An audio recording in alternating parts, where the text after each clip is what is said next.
はい、皆さんこんにちは、高井です。先日2024年8月1日に HKT48 公式プロフィールが更新されました。メンバーのプロフィール写真が約1年ぶりに更新され、それに伴い HKT48 劇場前に展示されている壁写真も公式プロフィール同様、新しい壁写真に変わっています。そこで今回は今年8月に変更されたばかりの新しい壁写真を見に行きます。この動画では直接 HKT48 劇場に行き、壁写真全体のレイアウトや雰囲気をお伝えします。また各メンバーの壁写真を順番に紹介し、必要であればその見どころやメンバーについて解説します。特に今年5月9日にお披露目されたばかりの7期生については詳しく説明します。最後は公式プロフィールの仕様の変更点について話します。この動画を見ることで HKT48 劇場周辺の雰囲気や劇場へのアクセス方法がわかります。また新しい壁写真の特徴やメンバーについて知ることができます。さらにメンバーの顔と名前を一致させる良い機会にもなるので、ぜひ最後までご視聴よろしくお願いします。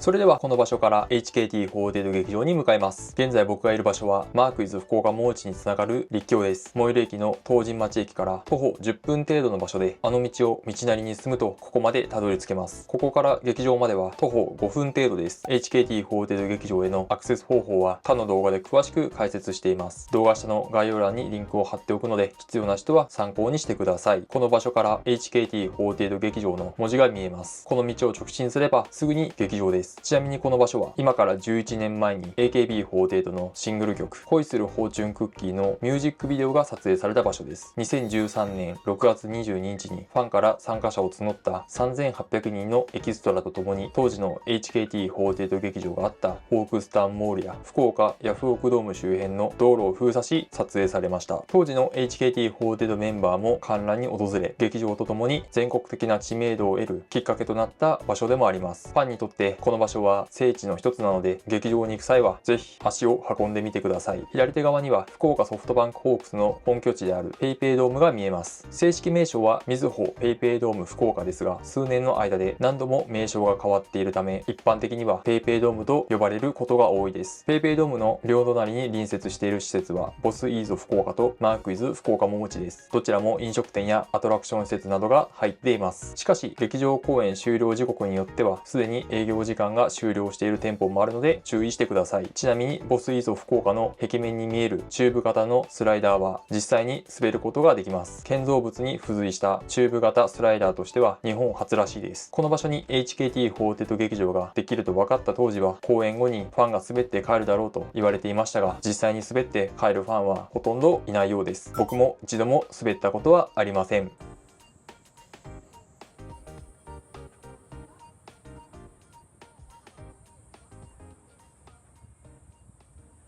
劇場前に到着しました。この1階入り口から入り、右手側が劇場エントランスです。劇場出入り口を正面に右から順に最新シングルのジャケ写、HKT48 メンバーの壁写真、現在開催中の劇場公演の演目情報、そして歴代シングルとアルバムのディスコグラフィーが展示されています。2024年8月5日時点での最新シングルはバケツをかぶれです。そのため今この場所にはバケツをかぶれのジャケ写が展示されています。しかし9月11日に最新シングルの発売が決定したので、あと数週間でこのジャケ写は最新シングルのジャケ写に変わります。そしてこの場所には HKT48 メンバー全員の壁写真が展示されています。チームごとで区分されており、右からチーム H、チーム K4、研究生の順に並んでいます。ちなみに一番左のショーケースにはどのメンバーの壁写真もありません。もともと HKT48 はチーム H、K4、T2 の3チーム体制でした。しかし2年前のクラス替えでチーム T2 が解散し、現在は2チーム体制となっています。そのため4つ必要だったショーケースが3つだけで良くなり、残り1つのショーケースがこのように空いています。一度解散したチーム T2 が再結成するかは分かりません。ファンの間では現在研究生である7期生が公演開催に必要なメンバー数16人に達しているため、正規メンバーに昇格するタイミングでチーム T2 が再結成するだろうと予想されていますが、仮に実現したとしてもまだかなり先の話になりそうです。それではこの動画の本題である壁写真を見ていきましょう。冒頭で話話したように8月1日から新しい壁写真に変更されました。衣装は今年3月9日に開催されたコンサート HKT48 春のコンサート2024ホップステップジャンプで初めて公開された新衣装です。一部のファンはこの衣装が今年の公式プロフィール写真に使われるのではないかと予想していましたが、本当にその通りでした。爽やかな真夏感のある衣装で AKB48 のシングル曲久しぶりのリップグロスの衣装によく似ています。また背景はピンク色から水色と真逆の色に変わり、写真を見た時の印象が大きく変わりました。 SNS 上でのファンの声はパフォーマンス中にスカートがふわっとするのが良い、クルタンとベレー帽が似合っている、とにかく可愛い衣装などがありました。それでは新しくなった壁写真を各メンバーごとに見ていきましょう。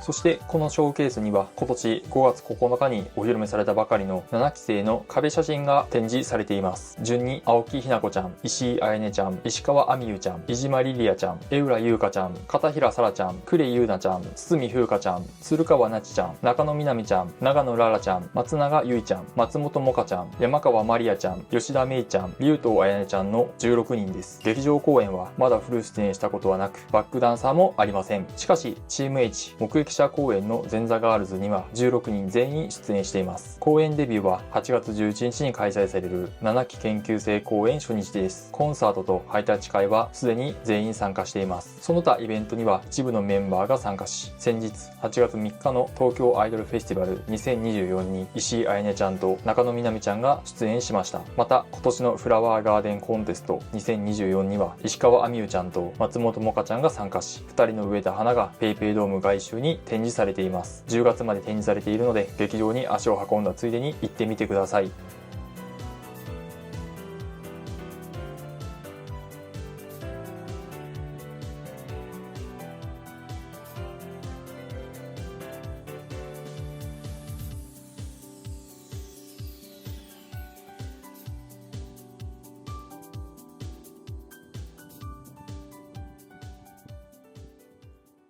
最後に公式プロフィールの仕様の変更点について話します。一つ目はプロフィール写真の枚数です。今までのプロフィール写真は1種類だけでしたが、今回から3種類に増えました。生写真同様、引き、より、中の3パターンが用意されています。2つ目は加入期が追加されました。そのメンバーが何期生で何年何月にグループに加入したのかわかります。3つ目は趣味と特技がこれまでは別々だったのですが、1つにまとめられました。4つ目はチャームポイントの項目が削除され、代わりにメッセージの項目が追加されました。各メンバーの自己 PR や活動への思い、目標などが記載されています。以上が今回から変更された公式プロフィールの内容です。これまでは内向きにファンに向けて発信していたイメージがありました。しかし更新された公式プロフィールは外向きにファン以外に向けて発信している印象を受けました。 SNS 上でのファンの声は読み応えがある、どのメンバーのメッセージも熱くて良い、メンバー一人一人の意気込みが垣間見れたなどがありました。どの業界どのジャンルでもその界隈のファンは社会全体の1割もいません。つまりその他9割以上の人はファンではなく、その界隈に興味関心もありません。この層の人たちにどれだけ興味を持ってもらえるかがファンと仕事を増やす上でとても大切です。これを機にファンの数はもちろんメンバーの外仕事も増えてくれればいいなと思います。またプロフィールの内容が一部変わったメンバーもいます。特に身長は急に伸びたメンバーがいて、最も伸びたのは石松優奈ちゃんで142センチから8センチ伸び150センチに、2番目に伸びたのは井原杏奈ちゃんで156センチから4センチ伸び160センチまで伸びました。2人ともまだ中学生で成長期なので1年後はさらに身長が伸びていそうです。ちなみに今年で24歳になる坂本エレナちゃんはなぜか2センチ伸びていました。またグループ内で一番身長が低い竹本くるみちゃんは147センチで前年と比べて1センチ縮みました。そして劇場エントランスの一番左には現在開催中の劇場公演の演目状情報、そして歴代シングルとアルバムのディスコグラフィーが展示されています。2024年8月時点でチーム H は目撃者公演、チーム K 法はここにだって天使はいる公演、ひまわり組は逆上がり公演を行っています。また研究生公演の演目は8月11日に公開されます。歴代シングルはファーストシングル好き好きスキップから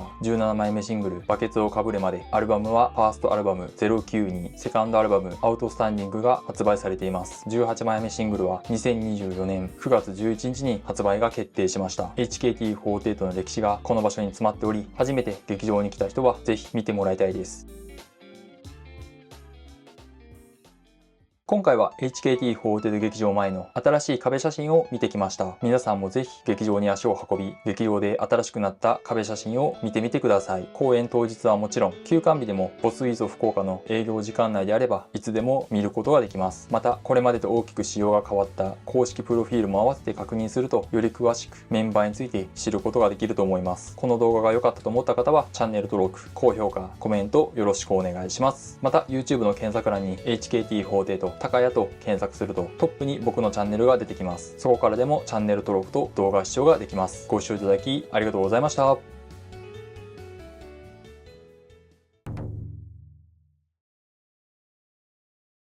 皆さんこんにちは、高井です。今回は博多を拠点にするアイドルグループ HKT48 の可愛い衣装ランキングトップ10を紹介します。アイドルはライブや握手会など数多くのイベントでファンに癒しと活気を与えてくれる特別で魅力的な存在です。そんなアイドルだけの特別な魅力を引き立てる重要な要素の一つが衣装です。今日のライブはあの衣装かもしれないから見に行きたいなど、衣装目当てでイベント会場に足を運ぶファンはかなり多いと思います。特に HKT48 は博多美人と呼ばれるように可愛いメンバーが多く、衣装がその可愛さをより引き立てています。この動画ではファン歴11年の私が過去に HKT48 のメンバーが着た衣装の中から厳選して特に可愛いと思う衣装ランキングトップ10を紹介します。ランク外だけどこの衣装も可愛い、この衣装のランキングはもっと上だと思うなど、皆さんの意見もコメント欄で教えていただけると嬉しいです。選定対象は HKT48 のメンバーが過去に着たことのある全ての衣装です。また選定基準は個人的な主観と客観的な意見の両方を含みます。そのため正確なデータをもとに分析した結果ではないので、あらかじめご了承ください。それでははじめに第10位から第6位までを紹介します。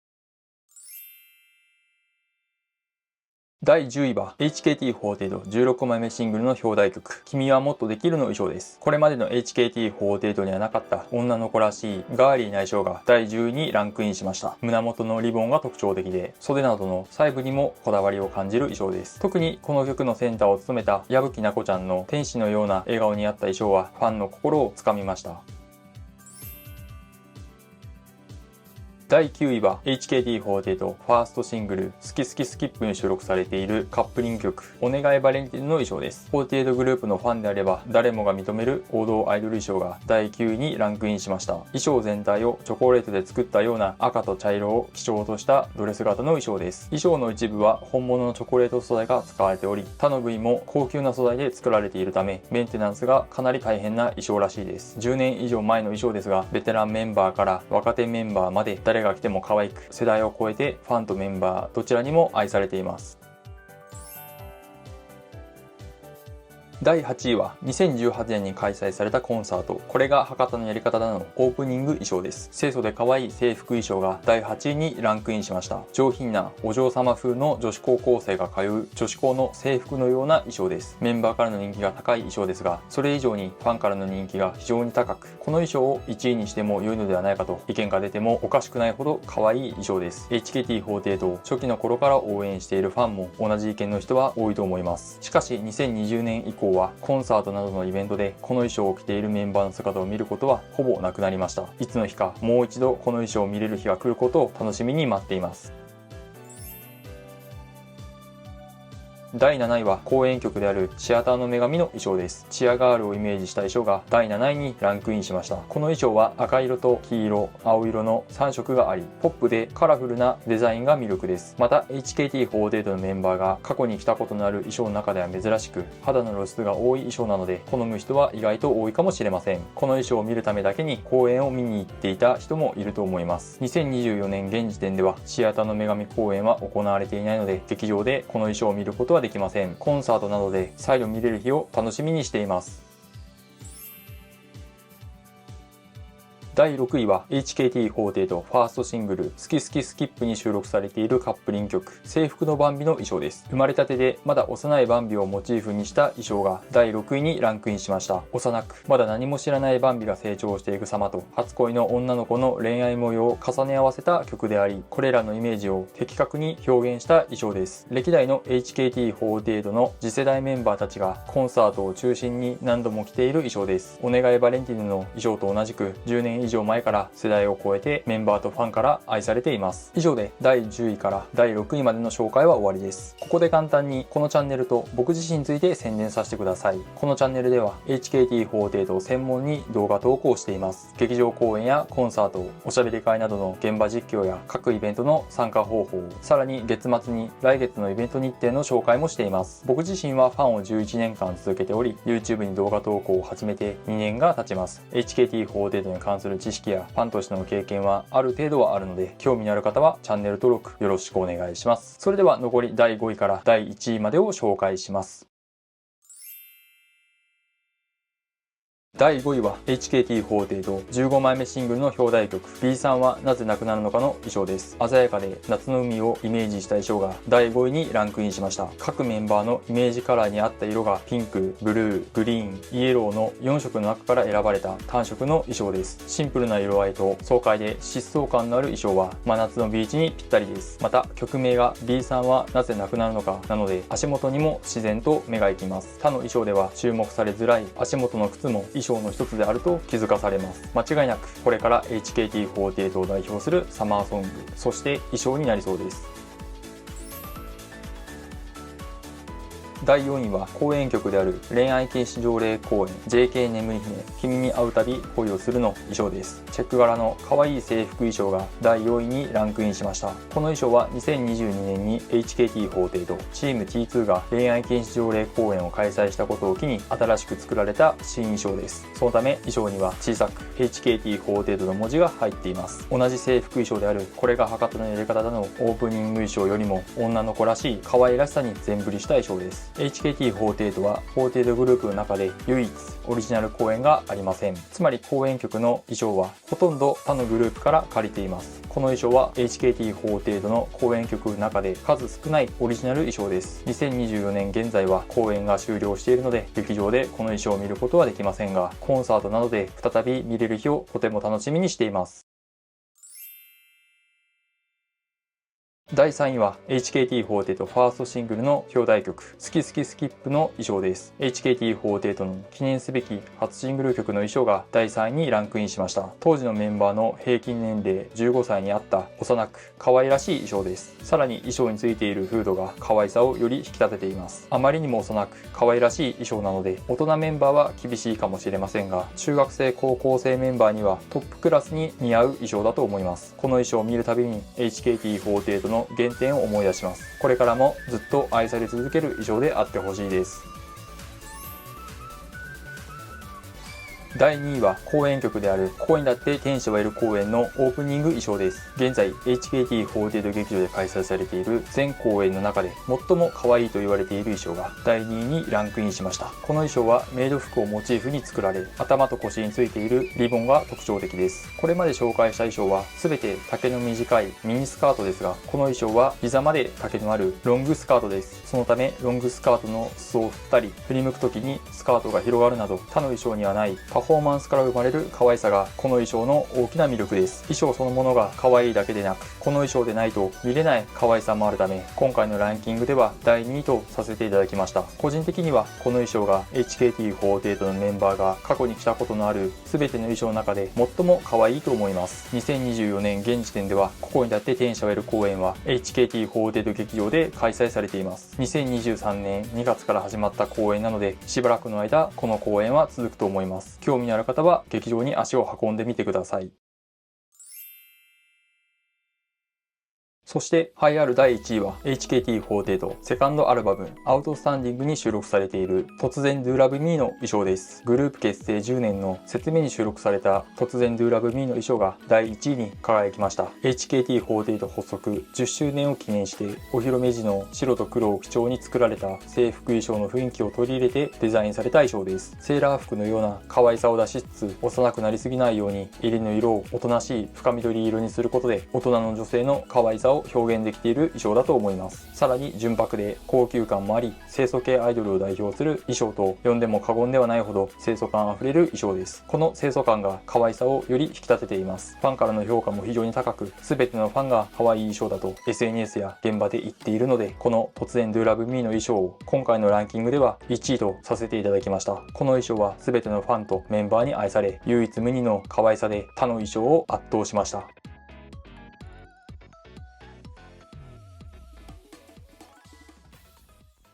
以上 HKT48 の可愛い衣装ランキングトップ10でした。皆さんが可愛いと思う衣装はランキング内に入っていましたか？また納得のいくランキングだったでしょうか？異論は全て認めるのでコメント欄でお聞かせください。この動画が良かったと思った方はチャンネル登録と高評価よろしくお願いします。また YouTube の検索欄に HKT48 高谷と検索するとトップに僕のチャンネルが出てきます。そこからでもチャンネル登録と動画視聴ができます。ご視聴いただきありがとうございました。はい、皆さんこんにちは、高谷です。本日は2024年9月28日です。HKT48 のコンサートがこの福岡サンパレスホールで開催されます。本日もいつも通り楽しいコンサートになりそうです。この動画では現場レポとコンサートの感想を述べています。この動画を見ることでコンサート当日の雰囲気がわかります。また HKT48 のコンサートの雰囲気や内容も知ることができます。HKT48 のコンサートに初めて行く方、また興味のある方にとってとても有益な動画だと思うので、ぜひ最後までご視聴よろしくお願いします。この機会にまだチャンネル登録していない方はチャンネル登録していただけるととても嬉しいです。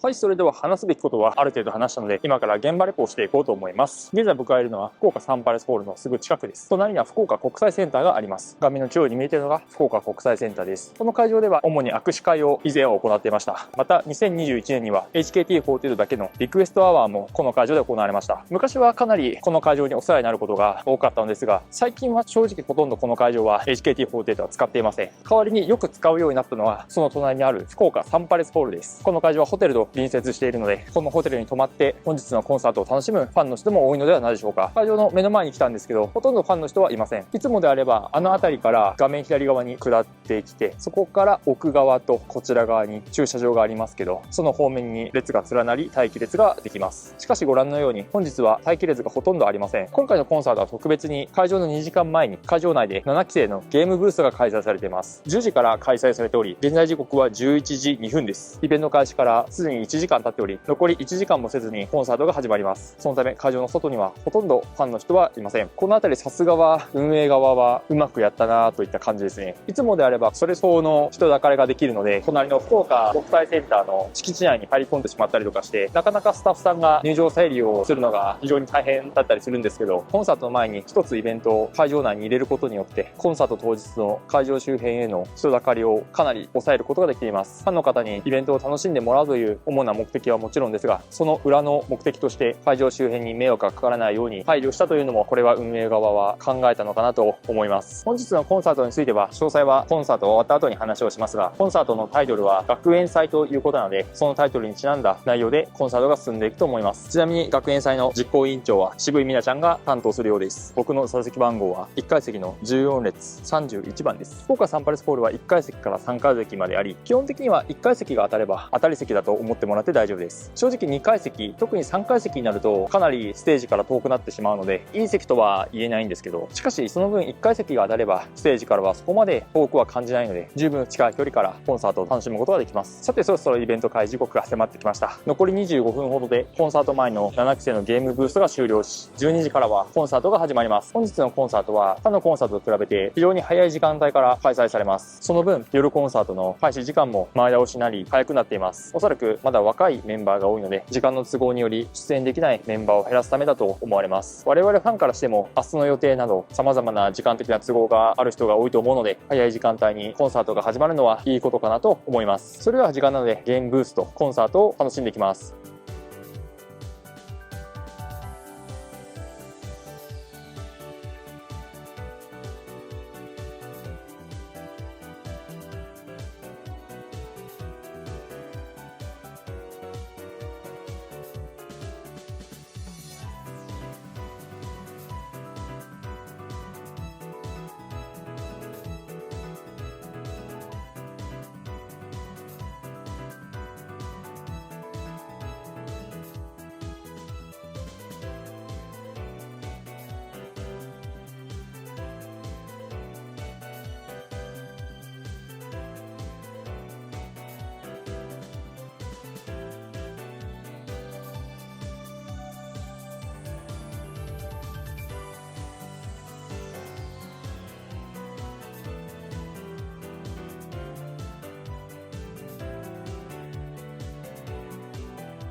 昼コンサートが終了しました。会場周辺は推しメンのうちわやグッズを持った多くのファンで賑わっています。コンサートの余韻に浸りながら笑顔で感想を語り合うファンの姿が見受けられます。それでは今から会場内の現場レポとコンサートの感想を話します。会場内の現場レポは今後福岡サンパルス4で開催されるコンサートに参加する方にとってとても参考になると思います。コンサートの感想はファンの方から聞いた感想をもとに要点を絞って解説します。博多湾の景色を楽しみながら最後までご視聴いただければ幸いです。それでは初めに会場内の現場レポから話します。まず会場入り口でスタッフさんが金属探知機による確認と顔認証を行います。特に準備することはなく30秒ほどの所要時間ですぐに会場内に入ることができました。コロナ禍前は紙チケットと身分証明書の提示が必要で時間がかかっていましたが、今は顔認証のみなので簡単に入場手続きが終わります。ちなみに今回のコンサートは金属探知機による確認のみで手荷物検査はありませんでした。コンサートはある時とない時があり、おしゃべり会やハイタッチ会は必ずあります。ファンと運営の信頼関係があるからこそできることだと思います。10年前に握手会で起こったあの事件が再度起こらないことを願っています。会場内では文化祭コンサートにちなんで開演前に7期生ゲームブースが行われ、普段は会場の外で待機しているファンが会場に集まり非常に混雑しました。僕は開演30分前に入場したのですが、ゲームブースの参加を終えたのは開演時刻ギリギリでした。そのため時間には余裕を持ち、1時間以上前には会場内に入っておくことをお勧めします。少し話は変わりますが、冒頭でも述べたようにこの辺りの運営の采配はさすがだと思いました。ファンを早く会場内に入れ、イベントの進行をスムーズにする、かつ近隣施設に迷惑をかけない手段として会場内で7期生ゲームブースを開催したのはよく考えたなと思います。この素晴らしい采配をグループやメンバーの人気を上げることにも活かしてほしいです。グッズ売り場は会場出入り口から入って左手側のエントランスにあります。待機列は2階と3階に続く階段に沿って作られ、開演15分前までは2階まで待機列ができるほど混雑しました。ます。他の待機列と比べて待機時間が最も長いので、会場に入った後すぐに並ぶことをお勧めします。トイレは1階から3階まで各階1階ずつあります。1階のトイレは開園時間ギリギリまで混みますが、2階と3階のトイレはかなり空いています。そのため2階3階のトイレを使うのがおすすめです。また終演後の利用はできないので注意してください。会場内にはフラワースタンドやポスターなどの写真撮影スポットが数カ所あります。どの場所も混雑しますが、30分もあれば全て撮影できると思います。ちなみに開演時刻10分前を切るとほとんどの人がコンサートホールに入るため、この時間であれば待ち時間や人の映り込みがなく撮影しやすいです。ただしスタッフさんが急いでホール内に入るようせかしてくるので、座席番号と座席位置の確認は事前にしておきましょう。座席の幅は横に広く、足元のスペースにも余裕があります。一般的なキャリーバッグより小さい荷物であれば特に窮屈に感じることはありません。またコンサート中はパフォーマンス時はスタンディング、 MC 時は着席状態で観覧します。立ち座りの頻度が多いため腰痛持ちの方は大変だと思いますが、終始座った状態でも問題ありません。パフォーマンス中でも着席している人は普通にいますし、スタンディングでなければならないルールはありません。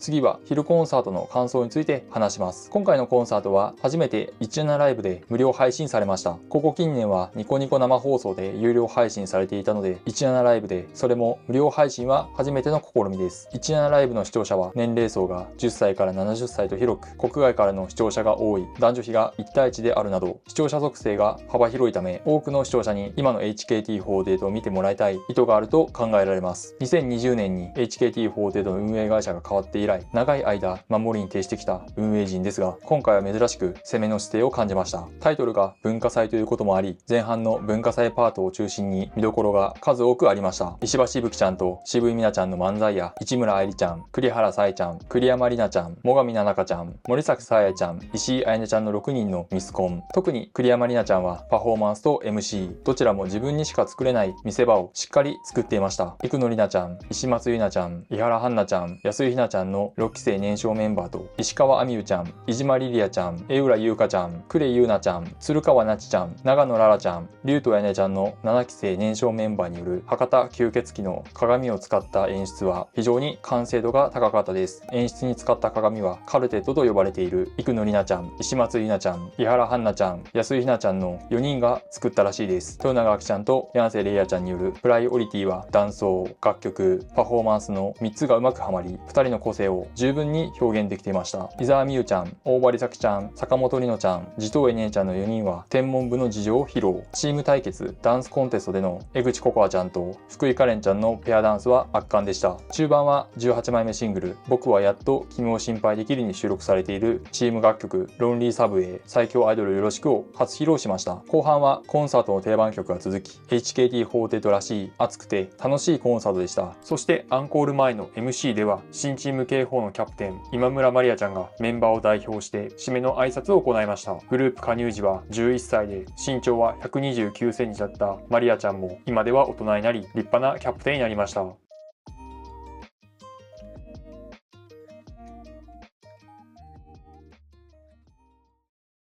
最後は11月26日に福岡サンパレスホールで13周年記念コンサートの開催が発表されました。詳細は不明ですが、ロゴのビジュアルに多くの楽器が確認できることから、コンサートのテーマはある程度予想できます。もしかすると2015年の全国ツアーで披露したブラスバンドに再度挑戦するのかもしれません。また平日開催であるにもかかわらず、昼公演と夜公演の2公演あります。17ライブの無料配信と同じく運営陣の強気な姿勢を感じました。13周年記念公演開催の有無も含め今後の詳細発表に期待です。以上で昼コンサートの感想はこれで終わりです。この後の夜コンサートでは松岡花菜ちゃんの卒業コンサートが行われます。続きは次回の動画をご覧ください。この動画が良かったと思った方はチャンネル登録、高評価、コメントよろしくお願いします。ご視聴いただきありがとうございました。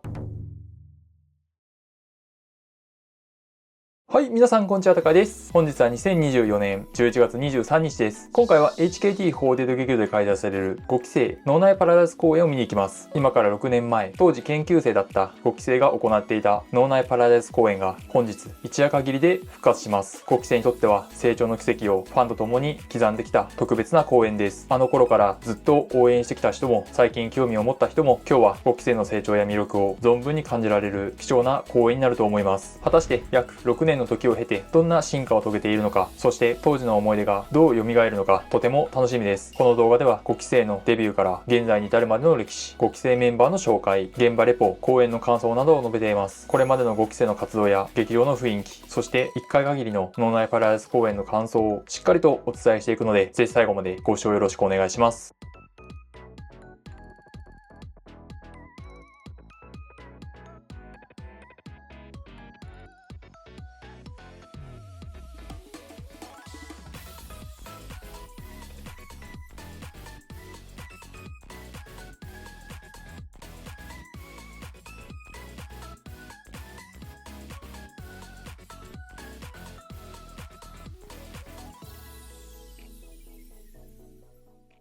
それでは5期生のデビューから現在に至るまでの歴史について詳しく振り返ります。2018年5月27日にマリンメッセ福岡で開催された HKT48 春のアリーナツアー2018、これが博多のやり方だにて第5期生オーディション開催の発表がありました。6月24日にオーディション開催に先駆けて現役メンバーから活動内容やオーディション合格秘話などを直接聞くことのできる特別セミナーがスカラエスパシオで開催され、一部のメンバーは参加していたようです。ちなみに第5期生オーディションのサブタイトルは好きってだけで大丈夫でした。オーディション期間を経て11月26日に西鉄ホールで開催された HKT48 7周年記念特別公演でお披露目されました。 HKT48 としては初の沖縄県出身メンバーを含む14人がお披露目され、最年少は小学6年生12歳の工藤遥ちゃん、最年長は18歳の長野みやびちゃん、平均年齢は15歳でした。覚えてくださいとメロンジュースの2曲を元気に披露し、劇場のファンを沸かせました。ちなみにこの周年公演では2020年の専用劇場オープンも発表されています。2019年2月18日に国旗研究生脳内パラダイス公演開催が発表。2019年3月30日に初日を迎え、同時に5期生全員の公演デビュー日となりました。しかし全てのメンバーがフル出演できたのではなく、前半曲または後半曲のみの一部出演だったメンバーもいます。そのためか初日公演以外は原則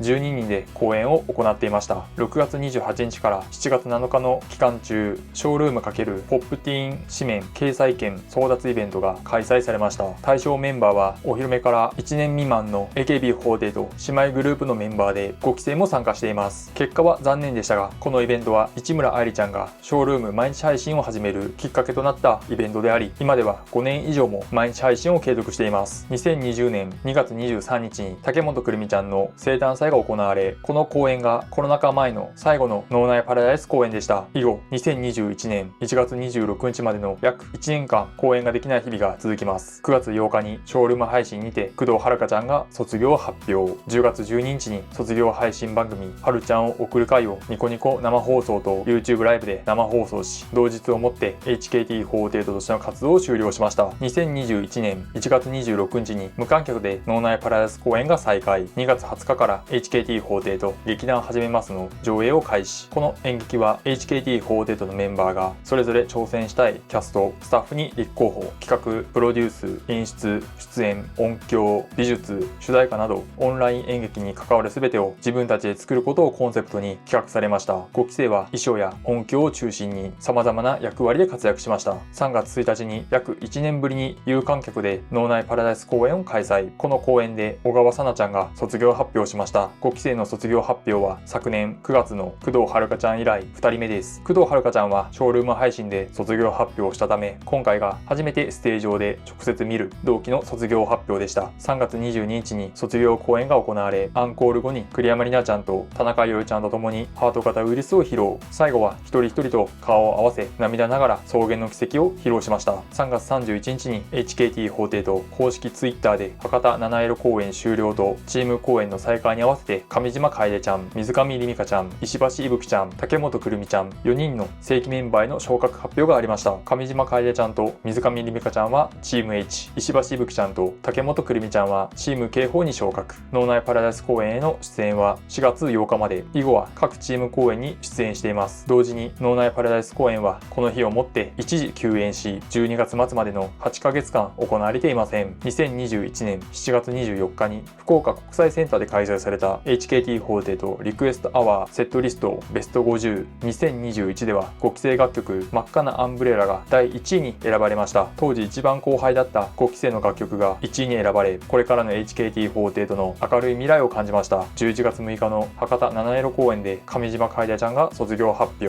12月29日に5期生12人全員による脳内パラダイス公演が8ヶ月ぶりに開催され、当時研究生だった8人全員の正規メンバーへの昇格が発表されました。チーム H に栗山里奈ちゃん、坂本里乃ちゃん、村上若菜ちゃんの3人、チーム K4 に市村愛理ちゃん、川平ひじじちゃん、田中ゆりちゃん、長野みやびちゃんの4人、チーム T2 に後藤ひなのちゃんが昇格しました。なお、お披露目から昇格までの期間は3年以上であり、HKT48 では最長、48グループ全体では5番目です。多くのメンバーが長い間お待たせしましたと涙ながらに思いを語る中、市村愛理ちゃんはもっと頑張ればもっと早く昇格できたんじゃないかと悔しさを見せ、栗山里奈ちゃんは明日12月30日は21歳の誕生日で最高の誕生日プレゼントになりましたと喜びました。サプライズで登場し昇格を発表した本村葵ちゃんは、みんなが悩みながら頑張る姿を見てきたので昇格は嬉しい、これから一緒に力を合わせて HKT が大きくなっていくように頑張っていこうねとエールを送りました。この日を機に脳内パラダイス公演は事実上の千秋楽を迎えます。2020年前半は新型コロナウイルス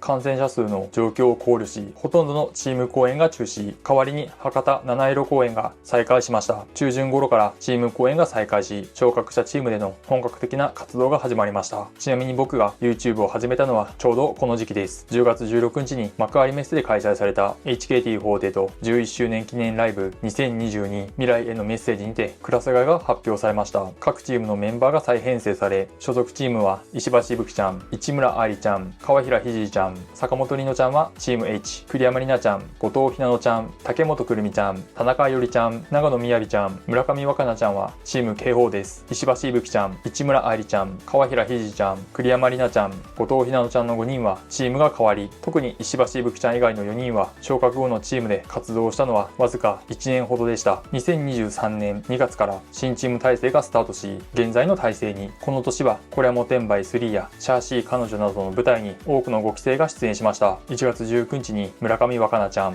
5月12日に後藤ひなのちゃん、6月1日に長野みやびちゃんが卒業発表、12月20日に17枚目シングルバケツをかぶれが発売され、竹本くるみちゃんと石橋ぶきちゃんの2人が初のダブルセンターに選ばれました。また次の18枚目シングル僕はやっと君を心配できるでも2作連続でダブルセンターに選ばれます。2024年も23年同様、体育教師たちの憂鬱やあなたが眠りにつく前に、日の国物語などの舞台や映画に多くの5期生が出演しました。また日本食品株式会社博多の香り25周年キャンペーンテレビ CM に石橋ぶきちゃん、竹本くるみちゃん、立花心ちゃんの出演が決定しました。テレビ CM は6月14日より福岡県と熊本県限定で放映されています。さらに10月1日から博多の香り粗挽きウインナーの販売が開始しました。劇場やおしゃべり会の会場で購入できます。そして10月22日にインスタライブにて5期生7人による脳内パラダイス公演の開催が発表されました。本来は5期生の5にかけて5周年の時に行う予定でしたが、日程の都合で実現せず6周年となるこのタイミングで開催することになりました。本日2024年11月23日に一夜限りで脳内パラダイス公演が復活します。次に本日の公演の出演メンバーを紹介します。出演メンバーは石橋ぶきちゃん、市村愛理ちゃん、川平ひじりちゃん、栗山里奈ちゃん、坂本里乃ちゃん、竹本くるみちゃん、田中よりちゃんの7人です。石橋ぶきちゃんは2016年開催の4期生オーディションに応募したものの落選、5期生として加入後14枚目シングル君とどこかへ行きたいで初選抜、以後最新の18枚目シングルまで5作連続で選抜メンバーに選ばれます。2021年3月31日にチーム K4 への昇格が発表、2022年10月16日に発表されたクラス替えでチーム H に移動しています。2023年10月に雲上ひろなちゃんが卒業した後はチーム H のセンターとして活躍。2024年12月10日にファースト写真集曖昧を発売予定です。市村愛理ちゃんは2019年にファッション誌への掲載をかけたショールームイベントに参加したことをきっかけにショールーム毎日配信を開始。2024年時点で5周年を迎えました。2021年12月29日に開催された脳内パラダイス公演にてチーム K4 への昇格が発表。お披露目から昇格まで3年以上の時間がかかっており、 HKT48 メンバーの中では栗山里奈ちゃん、坂本里乃ちゃん、村上若菜ちゃん、川平ひじちゃん、田中よりちゃん、長野みやびちゃん、後藤ひなのちゃんとともに最も遅い記録です。15枚目シングル B さんはなぜ泣くなのかで初選抜、以後最新の18枚目シングルまで4作連続で選抜メンバーに選ばれます。2022年10月16日に発表されたクラス替えでチーム H へ移動。現在はヤンセリアちゃんと共にチーム神奈川としての宣伝活動やラジオ聞かないと、トースポ競馬、ウェブイベントなど多様な活動を行っています。川平ひじちゃんは HKT48 の中で唯一沖縄県出身です。3年以上の研究生期間を経てチーム警報に昇格。その1年後にクラス替えでチーム H へ栄光のラビリンス CM 選抜2022では16位にランクインし、クラクションで I love you の歌唱メンバーに。また2023年10月17日開催の HKT48 秋ライブ2023トリックオアエンジョイのハロウィン歌唱 MVP に選ばれ、それでも好きだよを披露しました。2024年現在は劇場公演を中心に活動し、公演出演回数は同期の中ではトップクラスです。ちなみに研究生はチーム公演のユニットには出演できないルールがありますが、2021年に開催された自身の生誕祭でチーム警報制服の目公演のユニット曲万華鏡に出演したことがあります。栗山里奈ちゃんは2018年に NGT48 2期生オーディションと NMB48 6期生オーディションに応募したものの、どちらも書類落ち。 HKT48 の5期生として加入後は3年以上の研究生期間を経て昇格。市村ありちゃんや川平ひじちゃんとは真逆で、昇格はチーム H、 クラス替えによる移動はチーム警報です。2024年9月11日に発売された18枚目シングル僕はやっと君を心配できるで初選抜。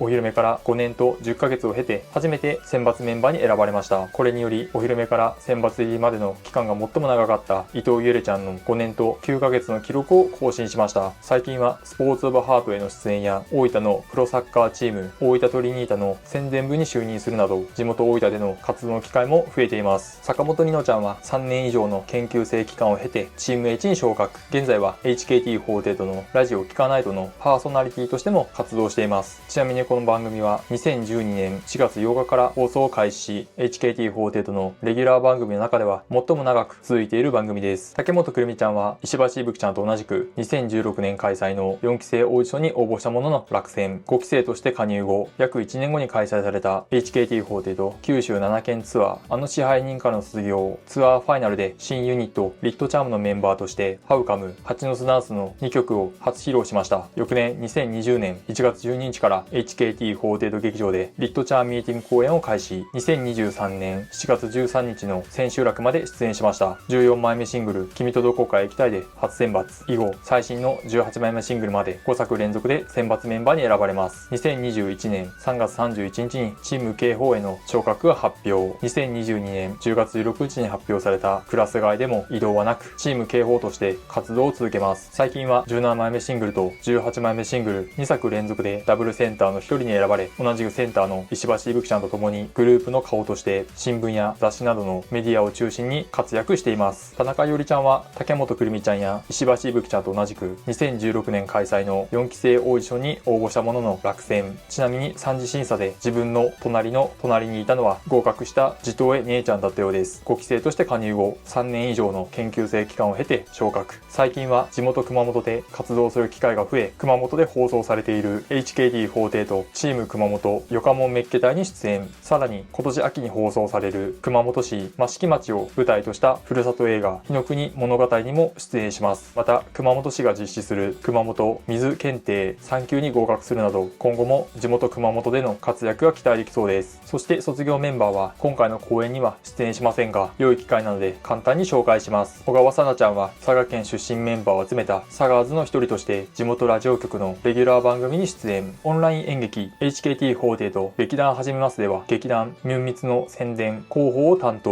2021年3月22日の脳内パラダイス公演をもって HKT48 を卒業しました。上島楓ちゃんは13枚目シングル 3-2 で初選抜。2021年4月9日に水上りみかちゃんと共にチーム H へ昇格。11月6日に開催された博多七色公演で卒業を発表し、翌年1月9日に HKT48 としての活動を終了。卒業後は ASP のメンバーとして活動しています。工藤遥ちゃんは5期生最年少として HKT48 に加入。加入時は小学6年生12歳でした。2020年9月8日にショールーム配信にて卒業を発表。10月12日の卒業配信番組はるちゃんを送る会で HKT48 としての活動を終了しました。後藤ひなのちゃんは5期生の中で唯一1人だけチーム T2 に昇格。クラス外でチーム警報に移動し、2023年5月12日のチーーム警報ここにだって天使はいる公演で卒業発表。7月9日に有明で開催された会場でおしゃべり会をもって HKT48 としての活動を終了しました。長野みやびちゃんは5期生最年長として HKT48 に加入後半年で一新予備校キャンペーンキャラクターに就任。その後2度の活動休止を経てチーム警報に昇格。2023年6月1日のチーム警報ここにだって天使はいる公演で卒業発表。2ヶ月後の卒業公演で HKT48 としての活動を終了しました。卒業後は撮影会などのファンイベントや舞台を中心に活動しています。水上りみかちゃんは5期生の中では最も早く表題曲の選抜メンバーに選ばれました。12枚目シングル「医師」で初選抜。以後卒業までに発売された全てのシングルの選抜メンバーに選ばれています。2022年2月14日のチーム H リセット公演で卒業発表。4月3日に開催されたツーショット写真会をもって HKT48 としての活動を終了しました。卒業後はプロデュース101に参加。現在はアパレルブランドのモデルとして活動しています。村上若菜ちゃんは3年以上の研究生期間を経てチーム H に昇格。その1年後にクラス外でチーム K4 へ。2023年1月19日にチーム H リセット公演で卒業発表。3月24日にチーム K4 ここになって天使は L 公演で卒業公演を行い、26日に開催された会場でおしゃべり会とツーショット写真会をもって HKT48 としての活動を終了しました。卒業後はホーリーピックに移籍し舞台を中心に活動しています。 HKT48 劇場に到着しました。2021年12月29日を最後に3年ぶりの脳内パラダイス公演、そして一夜限りであるためか当選倍率は非常に高く落選したファンも多かったようです。そのため劇場前はいつもより多くのファンで賑わっています。また通常公演ではまずできないロビー鑑賞の待機列もできています。卒業メンバーは出演しないので現役メンバーの力だけでこれほど多くのファンを集められていることになります。現役メンバー7人がどのような公演を見せてくれるのかとても楽しみです。それでは時間なので HKT48 と5期生脳内パラダイス公演を楽しんでいきます。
公演が終了しました。ロビー内はウェルカムボードやフラワースタンド、5期生メッセージ入りパネルが展示され、5期生の6周年を祝う催しが数多くありました。劇場内は284席、すべて埋まり、満席での脳内パラダイス公演でした。ロビー鑑賞のために足を運んだファンも多く、ロビー内も多くのファンで賑わいました。今回の僕の座席番号は105番でした。下手側の花道の目の前です。かなり良い場所から公演を楽しむことができました。公演終了後は栗山里奈ちゃんがデザインしたメンバー直筆のメッセージカードが配布され、僕は石橋いぶきちゃんのメッセージカードでした。当日限定で販売された5期生推しドリンクや公演写真の販売待機列には多くの人が並び、ロビー内はいつも以上に長い時間活気づいていました。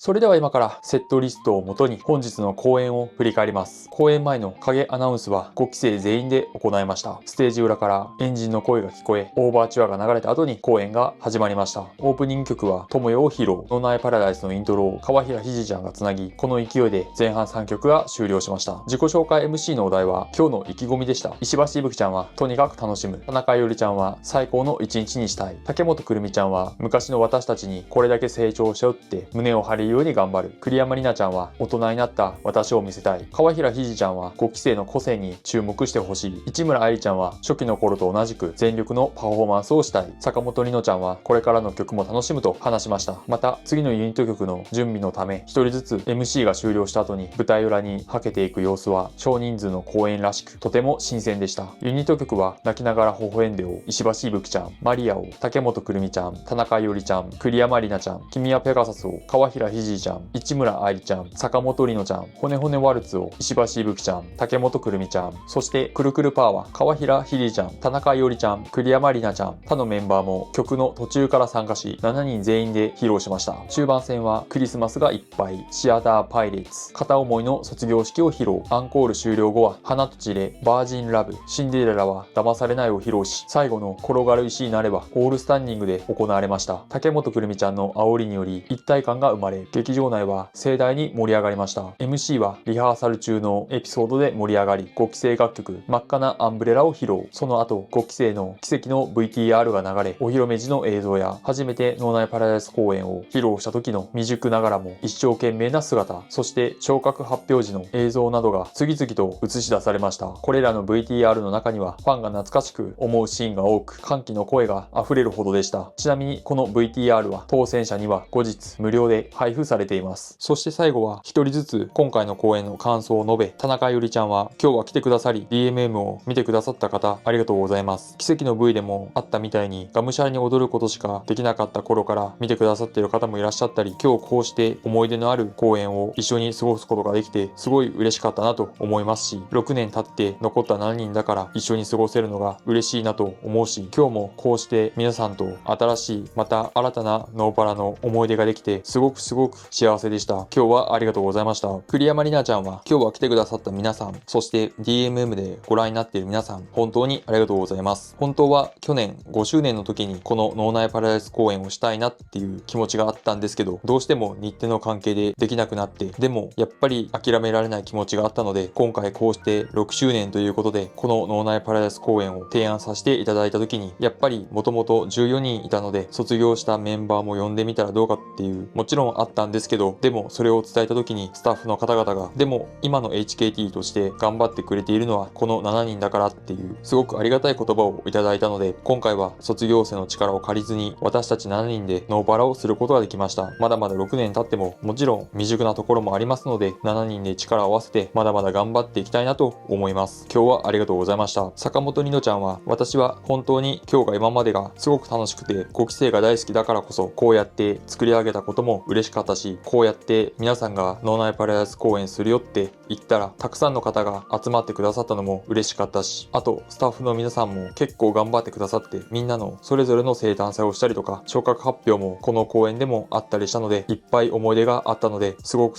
楽しかったです。ありがとうございました。石橋いぶきちゃんは今日は来てくださってありがとうございました。もう成人していないメンバーは私しかいないんですけど、今こうして残っている7人でノーパラができたことも楽しいですし、13周年に向けてコンサートをしている時も5期生の7人でこうした方がいいんじゃないかなとか話し合えるようになったのもすごく5期生だなって思って、今までなんかいけるっしょのテンションで初期はやっていたんですけど、真面目な話をしたりとか、もうちょっと HKT のためにこういうこともしたいよねっていう話をするようになって、より一層その心の距離というものも縮まりましたし、この脳内パラダイス今やるってなった時もこの7人だからこその良さがすごくあるなって思ったので、今の7人で脳内パラダイス公演ができてよかったなって思います。ありがとうございました。竹本くるみちゃんは今日は来てくださって本当にありがとうございます。やっぱり昔は本当に私たちががむしゃらだったので、ノーパラが決まった時やったみたいな、ユニット何かな楽しみみたいなすごいテンションだったんですけど、今こうやって改めてリバイバル公演としてやらせていただいた時に、本当に初期の頃すぐに研究生公演っていう機会をいただけたのがすごいありがたいことだったんだなって思いましたし、私は結構頑固な性格だったり、結構自分の目標があるとそれ以外見えなくなっちゃったりして馴染めないなって、人間関係難しいなみたいな、難しいって時もあったんですけど、時を経てこうやって7人がすごい私の性格を受け入れてくれているというか、今のこの7人がすごい心地がいいなって思うので、こうやってノーパラできてすごく嬉しかったです。今日はありがとうございました。市村愛ちゃんは今日は本当にありがとうございました。 VTR を見てた時にすごく昔のことを思い出して、今すごく5期生で成長できているとは思うんですけど、やっぱり5期生はコロナ禍にぶつかったり、昇格もそれぞれタイミングが違ったり、研究生時代がすごく辛くて楽しいこともありましたけど、すごいきつかったなって、平坦な道のりではなかったなとすごく改めて思い出して、でもそこで諦めずにここまでこうやってきて、もう5期生が引っ張っていくという立場になって、やっぱり今まで先の見えない道がずっと研究生時代はずっと続いていたので、その時は本当にもう逃げ出したくなっていたんですけど、こうして逃げずにやってきたからこそどの時間も無駄な時間はなかったんだなと、すごく胸を張って言えるなと思い思いました。なので初期の頃は全然自信がなかった5期生だったと思うんですけど、もう今はしっかりと胸を張って HKT48 の5期生、そして HKT を引っ張っていくんだという気持ちを改めて強く思いましたし、今はちゃんとみんな一人一人に自信がたくさんついていると思うので、今までもそうですが、これからの5期生の活躍にもすごい皆さん期待しててほしいなと思いますし、これからも熱い応援よろしくお願いします。ありがとうございました。川平ひじちゃんは今回脳内パラダイス公演を7人でやるっていう結構無茶な、もともとは16人の公演だし結構大変なことだったんですけど、それこそスタッフさんもたくさん動いてくれたり、ダンスの先生と全部作り直したりして、本当に周りの方たちに助けられて無事公演もできたなと思っています。今日は7人だけなんですけど、本当に14人の思い出がたくさん詰まっている公演なので、できてすごく嬉しかったですし、6周年もうすぐ7年目になるというところで、私たちもたくさん意外と長いじゃないですか。6年とかこんなにいるんだって感じでびっくりなんですけど、みんなでちゃんと成長できたところも今日見せたかなと思うので、すごく思い出に残ったし、これからも5期生で頑張っていけたらいいなと思いました。ありがとうございましたと各メンバーごとに熱い思いを語りました。最後は草原の奇跡を涙ながら歌い、公演が無事に終了しました。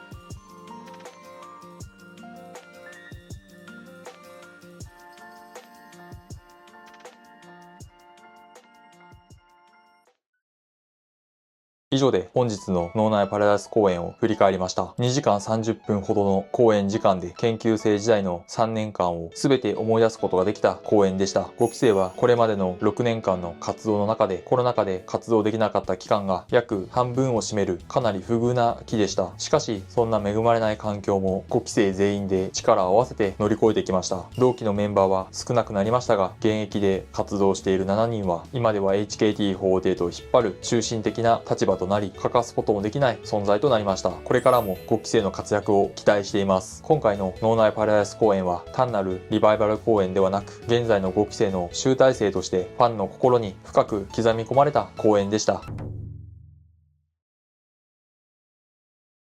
はい、皆さんこんにちは、高井です。この動画では HKT48 のメンバーが参加した2012年から2018年までの AKB48 選抜総選挙の歴史を振り返ります。AKB48 グループの全盛期を象徴する一大イベントであり、国民的イベントでもあった AKB48 選抜総選挙は、これまで前田敦子、大島優子、渡辺真由、指原莉乃など数々のアイドル界のスーパースターを生み出してきました。多くのアイドルがアイドル人生をかけて戦い、様々なドラマが生まれた年に一度のイベントです。HKT48 もこの選抜総選挙に2012年から2018年まで参加しています。選抜総選挙を通じて HKT48 のメンバー、そしてグループがどのように成長したのか、またどれほど大きな影響を受けたのか、その時の感動エピソードなど、この動画で皆さんと共に振り返りましょう。第4回目となる AKB48 27枚目シングル選抜総選挙は2012年6月6日に日本武道館で開催されました。初めて地上波で生中継され、大島優子が2度目の1位となった選抜総選挙です。HKT48 は1期生の21名が参加、宮脇さくらが47位にランクインしました。HKT48 の中では唯一1人だけ初参加、初ランクインを果たし、当時はグループ結成からまだ半年でシングルも出しておらず、ほぼ無名だった HKT48 に大きな注目を集めるきっかけになりました。また宮脇さくら本人にとっても後の活躍につながる重要なステップとなりました。実はこの年の選抜総選挙から県内枠が40人から64人に増枠されています。つまりこの増枠がなければ宮脇さくらはランクインできていません。本人は後にこの総選挙でランクインできなければ卒業するつもりだったと話しており、この奇跡的なランクインがなければ今の世界の宮脇さくらの姿はなかったかもしれません。この選抜総選挙以降 HKT48 は徐々に知名度を上げていき、ランクインするメンバーも増えていきます。そして宮脇さくらはその中心メンバーとして HKT48 だけでなく AKB48 グループ全体での存在感を増していくことになります。第5回目となる AKB48 32枚目シングル選抜総選挙は2013年6月8日に日産スタジアムで開催されました。前回と同様、地上波で生中継され、指原莉乃が初めて1位になった選抜総選挙です。HKT48 は1期生と2期生合計39名が参加。指原莉乃が1位、宮脇さくらが26位、児玉遥が37位、田島メルが55位、友永美代が59位にランクインしました。この総選挙は AKB48 の絶対的エース前田敦子が卒業し、そのライバル大島優子に史上初の2連覇が期待されていました。しかし大衆の予想と期待を大きく覆し1位になったのが、後に3連覇を達成することになる指原莉乃です。第2位で大島優子の名前が呼ばれた時の会場のどよめき、そして指原莉乃の名前が呼ばれた時の会場のしらけ感は後にも先にも見ることはありません。しかしこの結果はアイドルとしての新しい価値観や可能性を示し、 AKB48 選抜総選挙における新たな時代の幕開けを象徴する瞬間でもありました。 HKT48 からは宮脇さくらが前年の47位から順位を上げ26位にランクイン、児玉遥が前年の県外から37位に初ランクイン、田島メルと友永美代は当時研究生でありながら初参加初ランクインを果たしました。1期生と2期生のエースメンバー4人がランクインし、来年と再来年に HKT48 が大きく飛躍するきっかけとなりました。この年の選抜総選挙の結果は HKT48 の勢いが加速する一助となり、指原莉乃の1位獲得とともにグループ全体に自信と活気を与えました。指原莉乃を中心に HKT48 はさらに今後の活動に向けて確固たる人気を築いていくことになります。この総選挙での結果は HKT48 のメンバーにとってもグループ全体にとっても重要なターニングポイントとなったのです。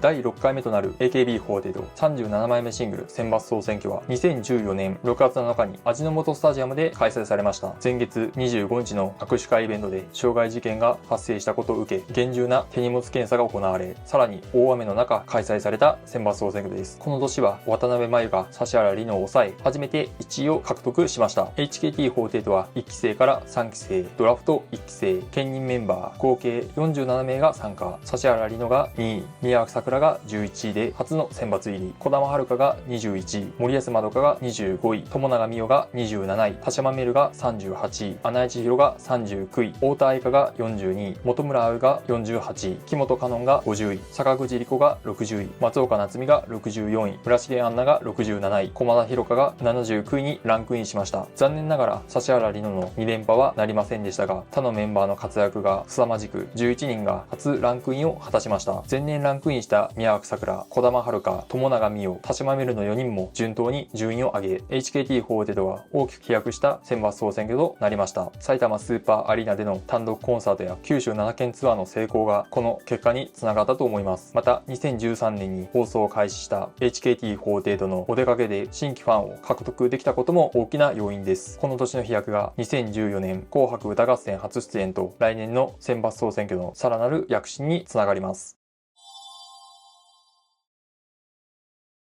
第7回目となる AKB48 41枚目シングル選抜総選挙は2015年6月6日に福岡ヤフオクドームで開催されました。 HKT48 の活動拠点である福岡で開催され、指原莉乃が1位に返り咲いた選抜総選挙です。 HKT48 は1期生から3期生、ドラフト1期生合計45名が参加。指原莉乃が1位、宮脇さくらが7位で神セブン入り、児玉遥は17位でアンダーガールズのセンター、友永美代が21位、渕上舞が31位で県外からアンダーガールズ入り、田島メルが32位、穴井千尋が33位、坂口莉子が37位、太田愛花が41位、岡田環奈が42位、森安まどかが43位、麹名結衣が46位、松岡夏美が51位、植木直が72位、本村葵が80位にランクインしました。渕上舞、岡田環奈、麹名結衣、植木直の4人が初ランクインを果たし、ランクインしたメンバー数は前年の14人を超え15人でした。前年ランクインしたほとんどのメンバーは確実に順位を上げ、前回を超える HKT48 が飛躍した選抜総選挙となりました。2014年の紅白歌合戦初出演による知名度向上と地元開催による勢いがこの結果につながったと思います。また宮脇さくらが松井樹里奈、松井玲奈、山本さやかに続き、姉妹グループ出身のメンバーの中では4人目となる神セブン入りを果たし、 AKB48 グループのエースとして確固たるポジションを築きました。この選抜総選挙で HKT48 はグループ全体の知名度をさらに向上させ、次世代を担うドラフト2期生や4期生など後輩メンバーのための強力な基盤を作りました。ちなみに HKT48 の全盛期はちょうどこの時期だと言われています。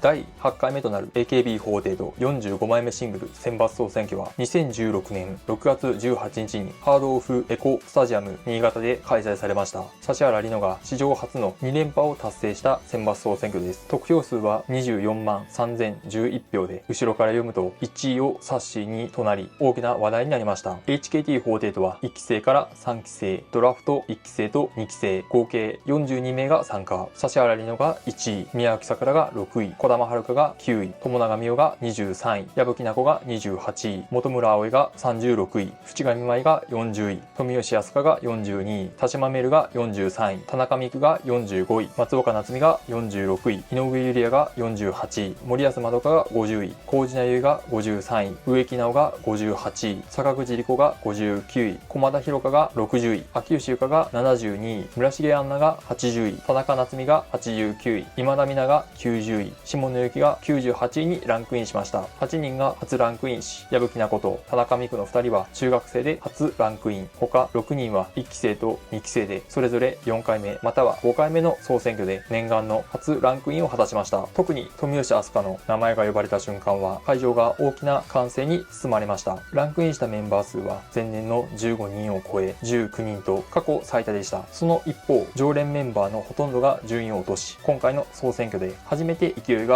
止まりました。しかしこの年の選抜総選挙は初めて総得票数が前年と比べて下がっており、他のグループのランクイン数減少を考慮すればまずまずの結果だと思います。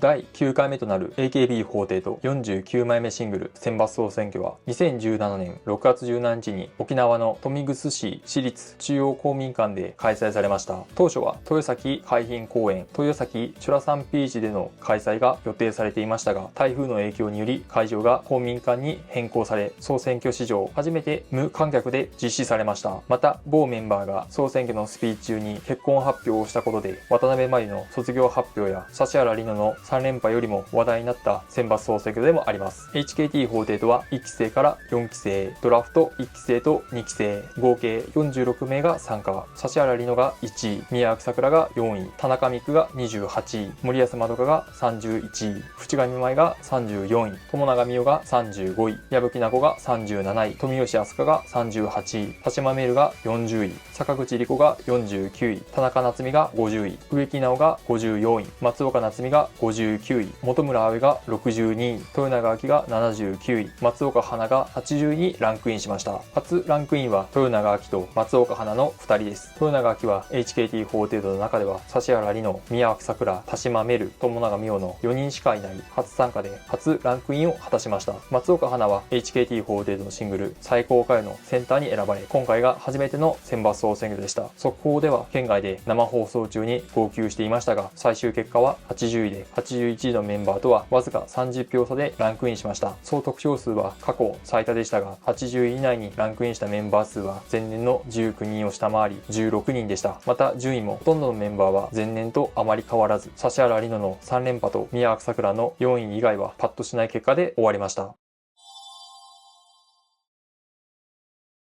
第10回目となる AKB48 53枚目シングル選抜総選挙は2018年6月16日に名古屋ドームで開催されました。3連覇を果たした指原莉乃が総選挙出馬を辞退し、松井樹里奈が姉妹グループ出身のメンバーで初めて1位になった選抜総選挙です。 HKT48 は1期生から4期生、ドラフト2期生と3期生、合計42名が参加。宮脇さくらが3位、矢吹奈子が9位、田中美久が10位、田島メルが26位、淵上舞が40位、友永美桜が48位、小田彩香が50位、松岡夏実が55位、駒田博香が61位、田中夏実が63位、松岡花が66位、本村葵が71位、秋吉優香が73位、植木直が81位、豊永明が83位、雲上弘奈が84位、下野由紀が85位、坂本エレナが87位、栗原彩が96位にランクインしました。宮脇さくらは指原莉乃が3年連続で守ってきた1位を守るため出馬しましたが、結果は松井樹里奈と須田あかりに敗れ、惜しくも3位でした。しかし3位という結果は本人の長年の努力とファンからの支持が結実したものであり、最後の総選挙を最高の形で締めくくることができました。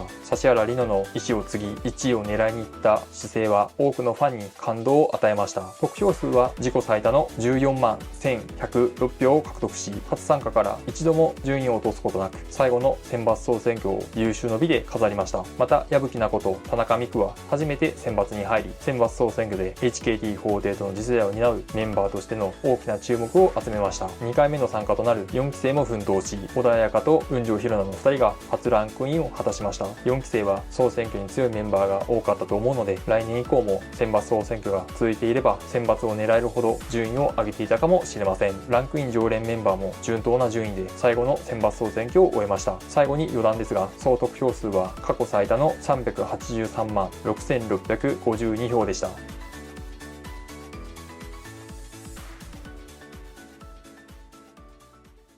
以上で HKT48 メンバーが参加した2012年から2018年までの AKB48 選抜総選挙を振り返りました。総選挙を通じて HKT48 がどのように成長し、どれほど大きな影響を受けたイベントだったのか改めて実感できたと思います。今は亡き選抜総選挙ですが、このイベントなくして HKT48 の歴史を語ることはできません。それほどグループやメンバー、そしてファンにとって重要なイベントでした。選抜総選挙で記憶に残った瞬間、投票期間中や開票日当日の思い出などがあれば、ぜひコメント欄でお聞かせください。この動画が良かったと思った方はチャンネル登録、高評価、コメントよろしくお願いします。また YouTube の検索欄に HKT48 高谷と検索するとトップに僕のチャンネルが出てきます。そこからでもチャンネル登録と動画視聴ができます。ご視聴いただきありがとうございました。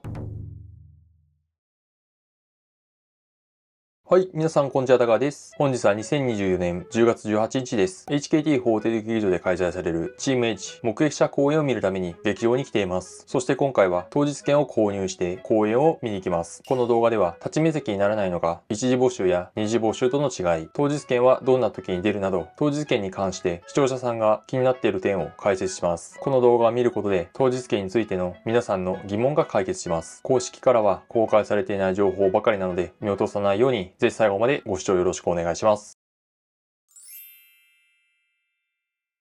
まずはじめに当日券の概要を説明します。基本的に法廷とグループの劇場公演を見に行くためには事前予約が必要です。事前予約の期間は各グループごとで異なりますが、HKT48 は公演日の2週間以上前であることが多いです。その後、未入金によるキャンセルが発生するなど、席が空いた場合は二次募集があります。二次募集は二次先着申し込み受付と二次抽選申し込み受付の2種類があり、この2つのどちらかが行われます。一次募集は抽選、二次募集は抽選または先着かの違いはありますが、どちらも事前に予約する必要があります。しかし当日券はその名通り公演日当日にチケットを予約することができます。つまりその日の気分で公演を見に行くことができます。また急な予定変更の多い人にも便利です。予約後は劇場に行き、現金で支払いを行います。初めての方は勘違いしがちですが、予約は HKT48 とチケットショップで行う必要があります。予約はオンラインのチケットショップで、購入は現地の劇場です。劇場で直接予約からチケット購入までできるわけではないので注意してください。チケットショップを利用するためには個人情報の入力や顔認証のための顔の登録など事前準備が必要です。手順通り行えば難しくはないのですが、多少の面倒さはあり、当日券の良さが半減しているように感じます。現地でチケットショップを介さずチケットを購入できれば良いのですが、セキュリティの関係から難しいのかもしれません。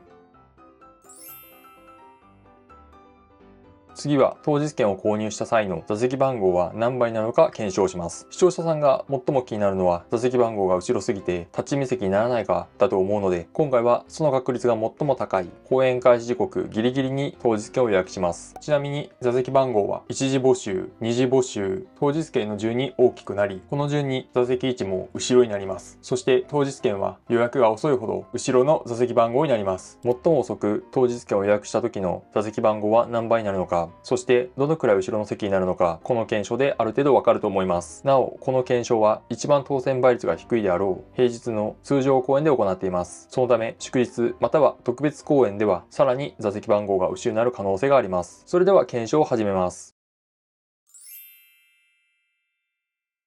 現在僕がいる場所は HKT ホテル劇場のすぐ外です。ここから自動ドアを通り右に進むとわずか5秒でロビー内に入れます。つまりこの場所からであれば公演開始後ギリギリに当日券を予約しても十分間に合います。現在時刻は18時15分です。公演前の前座が始まるのは25分なので残り10分以内に劇場内に入っておく必要があります。先ほど劇場前のエントランスを見てきましたが、ほとんど人通りはなく、トイレを終えた人がロビー内に戻る程度です。この場所にはロビー鑑賞の待機列ができますが、本日は誰もいないようです。間違いなく僕が劇場に入る最後の一人になりそうです。それでは実際に当日券を購入してみましょう。HKT ホーテドチケットショップにログインし、受付中の当日券申し込み欄をタップします。下にスクロールして注意事項に同意するにチェックを入れ、申し込みへをタップ。枚数選択は1枚を選択し、次へ現地払いにチェックし、確認する。そして購入するを選択すれば予約完了です。あとはロビー内で直接現金で公演料金を支払えば準備完了です。現在時刻は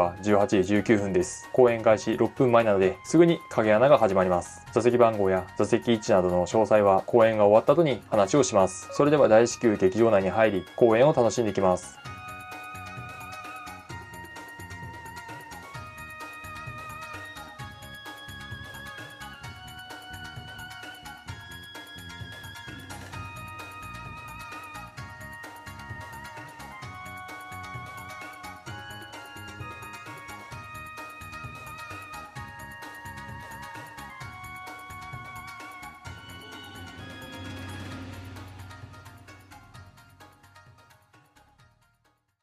公演が終了しました。現在時刻は20時45分過ぎです。当日券はかなり後ろの番号になるので、いつも以上に劇場から出るのに時間がかかりました。当日券を購入する際は、この点も考慮する必要がありそうです。さて、前置きはこのぐらいにして、はじめに本日の公演について話します。その後、座席番号は何番だったのか、立ち見席だったのか、など、当日券を公演開始後ギリギリに予約したその結果をお伝えします。本日の公演は淵上舞ちゃんが先日開催された逆上がり公演に続き体調不良のため休演でした。代わりにチーム K4 から江口こうがちゃんが約5ヶ月ぶりに出演し、全体曲は柳瀬りあちゃんのポジションで、ユニット曲はサボテンとゴールドアッシュを披露しました。またチーム H 楽曲ロンリーサブウェイは初めての披露でした。チーム楽曲を他のチームのメンバーが披露するのは珍しく、とても新鮮で貴重な機会だったと思います。前座ガールズはリュウトウやねちゃん、中野みなみちゃん、呉ゆなちゃんの3人でした。呉ゆなちゃんは自己紹介をした時の最年少らしく細々しい声が可愛かったです。リュウとあやねちゃんは前回は歌詞が何度か飛んでいましたが、今回はダンスも含め完璧にできていたと思います。中野みなみちゃんはいつもと変わらず安定のパフォーマンスでした。そして最後に本日の公演で最上ななかちゃんが卒業発表しました。グループに加入してわずか2年半の次世代のセンター候補の卒業はさすがに驚きました。この件に関してはこの動画の主題から大きく外れるので、後日別の動画で時間をかけて話します。卒業予定日は来年2025年1月27日です。残りの時間も笑顔で最上ちゃんらしく活動してくれると嬉しいです。それでは現地での当日券予約後の手順と座席番号について話します。当日券予約後から購入、公演開始までの流れは、まずロビー内に入り、右の受付にいるスタッフさんに当日券ですと伝えます。身分証明書を提示し、チケット料金4800円を現金に支払います。支払いは現金のみで、クレジットカードは使えません。座席番号はこの後 HKT ホーテドチケットショップで確認できます。ロッカーはまだ空いていたので、コインロッカー代300円を支払い、荷物を預けました。ロッカーが空いていない時は、クロークに荷物を預けます。利用料金は同じく300円です。ここまでに3分ほど時間がかかります。劇場内に入るときに顔認証があり、チケットショップに登録している顔と照合します。これが当日券を劇場で予約できず、事前に HKT ホーテドチケットショップで予約しなければいけない理由です。顔認証がうまくいかなければ5分ほど時間がかかるかもしれません。そして最も気になる座席番号についてですが、公演開始後ギリギリに当日券を予約した今回の僕の座席番号は253番でした。全席284席中253番の席で、後ろから2列目、カメラエリアの隣です。公演開始までは自分よりも番号が後ろの席は空席だったので、公演開始前に当日券を予約したのは僕が最後でした。公演開始後は255番、257番と1席ずつ間隔を空け、3人が当日券で入ってきました。最も遅く当日日券を予約した方でも250番台であり、最高列及び立ち見席には公演が終わるまで誰もいませんでした。以上の検証から公式サイトに記載されているお席が後方ブロックまたは立ち見席となる場合がございます。ご了承ください。この通りの結果でした。運が悪ければステージから最も遠く2時間スタンディングの立ち見席になります。さらに自分の前に人がいるとステージはあまりよく見えません。お見送り会は最後に参加することになるので、劇場から出るのも最後です。公演後に推しドリンクを飲む人は少し急いだ方がいいかもしれません。しかし後方席は劇場出入り口に近く、トイレには行きやすいです。また両隣は空席であることが多く、気楽に公演を見ることができます。さらに最も後ろの席は後ろの人に気を使う必要がありません。本日は平日開催の通常公演であったためか、後方席は空席が多く、最も遅く当日券を予約しても立ち見席にはなりませんでした。多少の誤差はあると思いますが、公演開始直前に当日券を予約して253番だったので、今後当日券で公演を見に行く人は参考にしてください。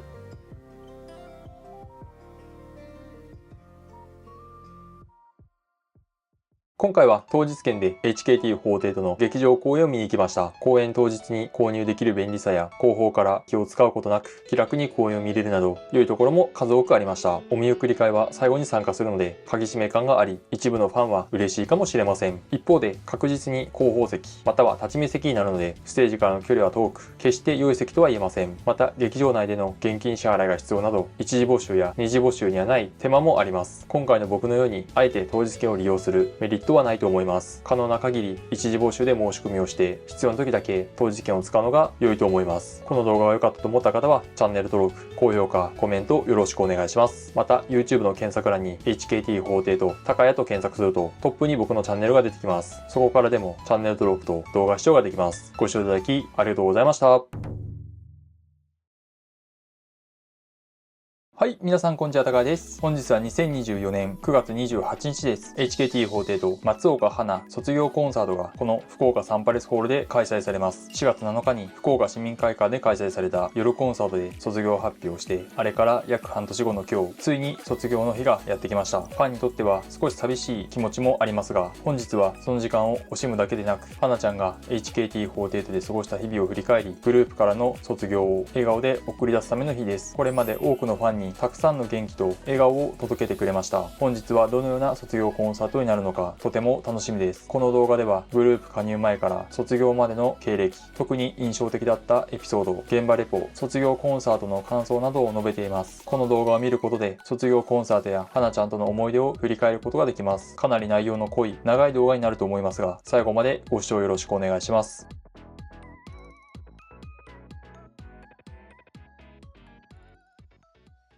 このタイミングで松岡花ちゃんのグループ加入前から卒業までの経歴を振り返ります。2014年9月23日にバイト AKB オーディションに合格し、バイト AKB としての活動を開始しました。翌年2月28日の劇場公演をもって当初予定されていた活動期間が終了し、バイト AKB としての活動を終了。この間に音楽番組や当時 AKB48 劇場で開催されていた恋愛禁止条例リバイバル公演にバックダンサーとして出演しました。2015年に開催された第2回 AKB48 グループドラフト会議候補生オーディションに応募。ドラフト会議直前の4月12日に HKT48 劇場で行われた公演の前座に出演しました。5月10日に有明コロシアムで開催された第2回 AKB48 グループドラフト会議でチーム H に1巡目で指名され HKT48 に加入。6月27日に開催された HKT48 全国ツアー全国統一ワットランケン横浜アリーナ初日公演で他のドラフト2期生村川ビビアンと今村マリアと共にお披露目されました。お披露目から2ヶ月後の8月30日にひまわり組パジャマドライブ公演で劇場公演デビュー。9月4日に行われたチーム警報シアトの女神公演では前座があるロマンスかくれんぼに初出演しました。2016年2月28日にマリンメッセ福岡で開催された6枚目シングルシェカラシカの全国握手会で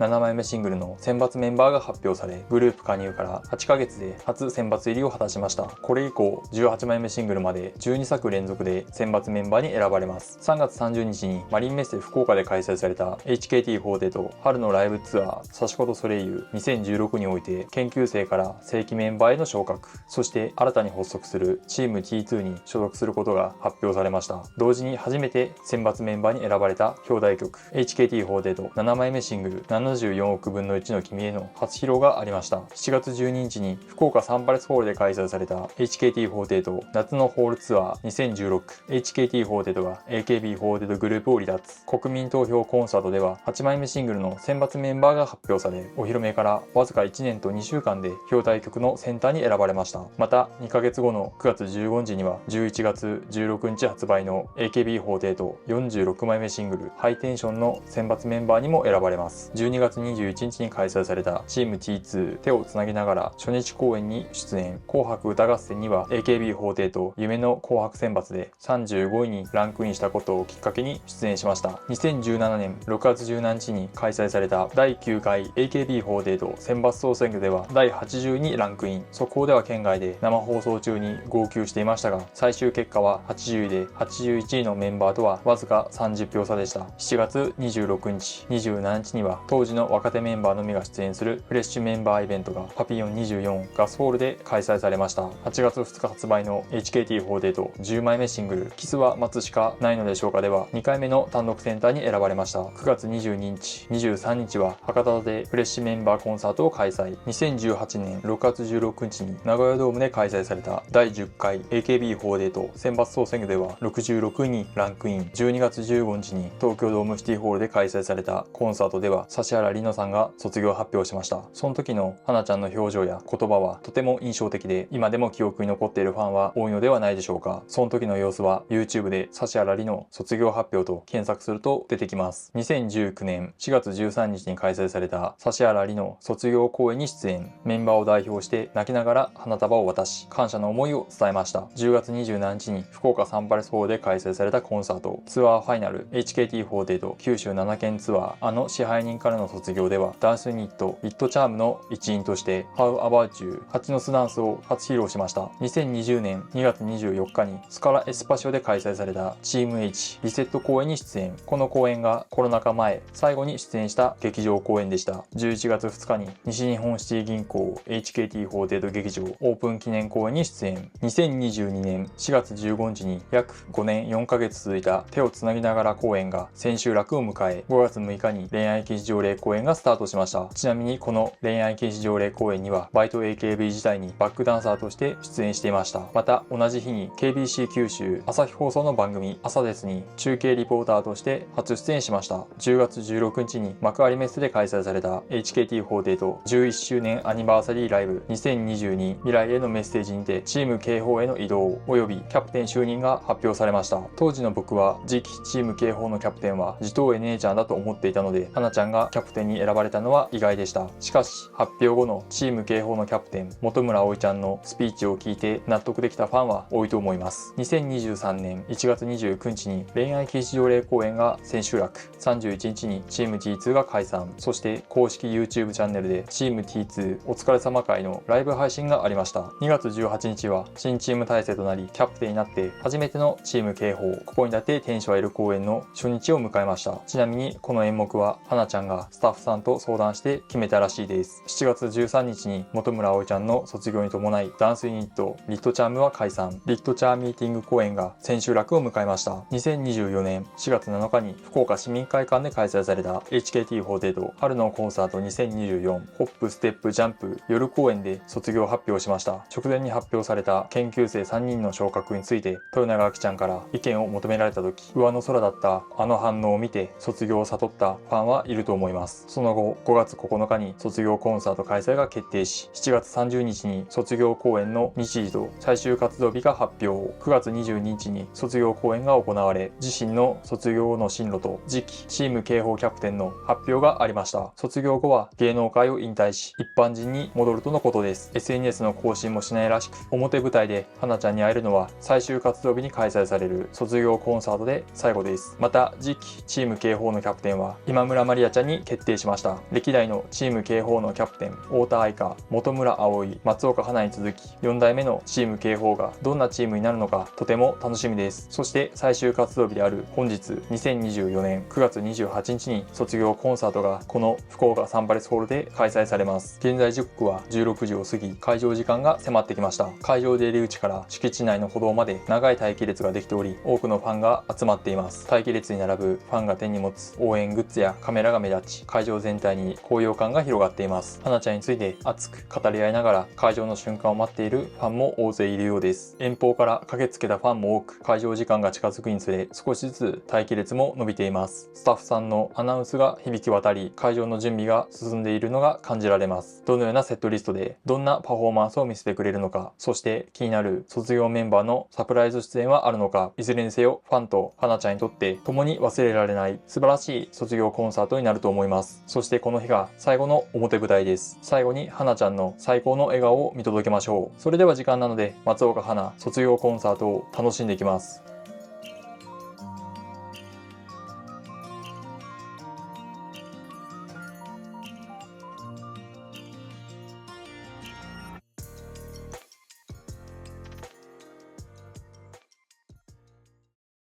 松岡花ちゃんの卒業コンサートが終了しました。現在時刻は20時35分です。会場周辺は卒業コンサートを余韻に浸る多くのファンで賑わっています。卒業メンバーのゲスト出演や現役メンバーからのメッセージ、指原莉乃さんからのお祝いコメント、昔を思い出せる懐かしの楽曲など全てを出し切った思い残すことのない最高の卒業コンサートでした。これからはセットリストをもとに松岡花卒業コンサートを振り返ります。この動画を見るだけで卒業コンサートの全てを思い出せるほどかなり内容の濃い動画になっているので、ぜひ最後までご視聴よろしくお願いします。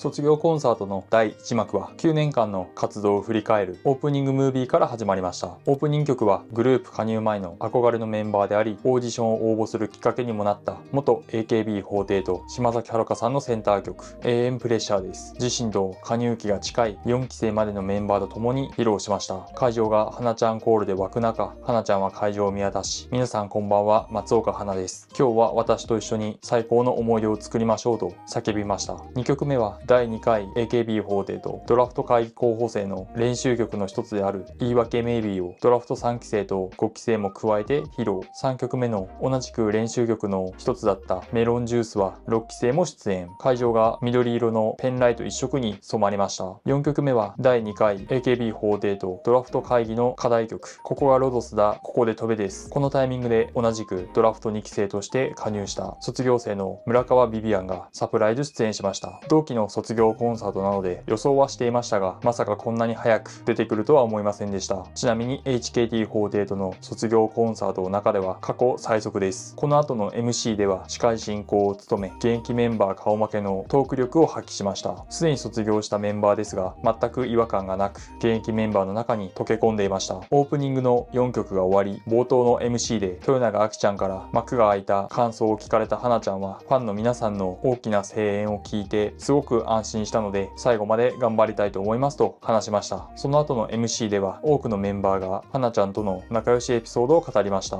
最も近くにいたであろう今村まりあちゃんも意外と知らないエピソードが多かったようです。特に伊藤ゆれちゃんと坂本里乃ちゃんは月1で花ちゃんの家に食事に行っていたらしく、3人の仲がこれほど良かったのは意外でした。他のメンバーも多くの仲良しエピソードを語り、花ちゃんの人柄の良さがよく分かりました。前半 MC 終了後は松岡花の歴史を振り返る楽曲コーナーです。2015年から2019年までのライブで出演した思い出の楽曲を各期のメンバーと共に披露しました。1曲目のクロスは2015年開催の HKT48 全国ツアー全国統一オワットランケンで出演した楽曲です。4期生の豊永あきちゃんと地頭江姉ちゃんと共に披露しました。2曲目のラッパ練習中は2016年開催の春のライブツアーサシコドソレイユ2016で出演した楽曲で3期生と共に披露。3曲目の走れペンギンは2016年開催の夏のホールツアー 2016HKT が AKB48 グループを離脱国民投票コンサートで出演した楽曲で7期生と共に披露。4曲目の今ハッピーは2017年開催の HKT48 春の関東ツアー2017本気のアイドル見せてやるで出演した楽曲で6期生と共に披露。5曲目のハッピーエンドは2017年に博多で開催されたフレッシュメンバーコンンサート、未来は私たちの手の中にで出演した楽曲で5期生とドラフト3期生とともに披露。6曲目の仮想恋愛は2018年開催の HKT48 と春のアリーナツアー2018、これが博多のやり方だで出演した楽曲で、同期のドラフト2期生とともに披露。楽曲前の思い出トークでは3人が同期になる前の合宿中に撮影した奇跡の写真やお披露目時の写真、村川ビビアン卒業公演の写真、3人で初めてお酒を飲んだ時の写真が公開されました。最後は2019年開催の HKT48 九州7県ツアー、あの支配人からの卒業で出演した誰のことを一番愛しているを披露しました。中盤 MC では花ちゃんのことが大好きな後輩メンバーが花ちゃんとの思い出の写真を振り返りました。松本萌歌ちゃんは今年6月に行われたハイタッチ会で緊張しながら撮影した写真を振り返り、博多どんたくの会場で初めて見て憧れの存在になり、7期生オーディションを受けるきっかけになったエピソードを振り返りました。大内凛香ちゃんは花ちゃんと2人で撮ったぼやけた写真をきっかけに最新のスマホに買い替えたエピソードを話し、大張咲ちゃんはショールームのリレー配信で1回だけ撮った写真、渋井美奈ちゃんは仕事終わりにプライベートで撮ったプリクラを振り返りました。コンサート後半は卒業メンバーのゲスト出演が続きます。テモデモの涙は松岡夏実ちゃんが出演し、大歓声の中ダブル松岡で披露。蜂の巣ダンスは本村葵ちゃんと上野遥ちゃんが出演し、リットチャームメンバー9人で披露。法定速度と優越感は矢吹奈子ちゃんと田中美久ちゃんが出演。他のメンバーは過去に花ちゃんが着たことのある衣装で出演しました。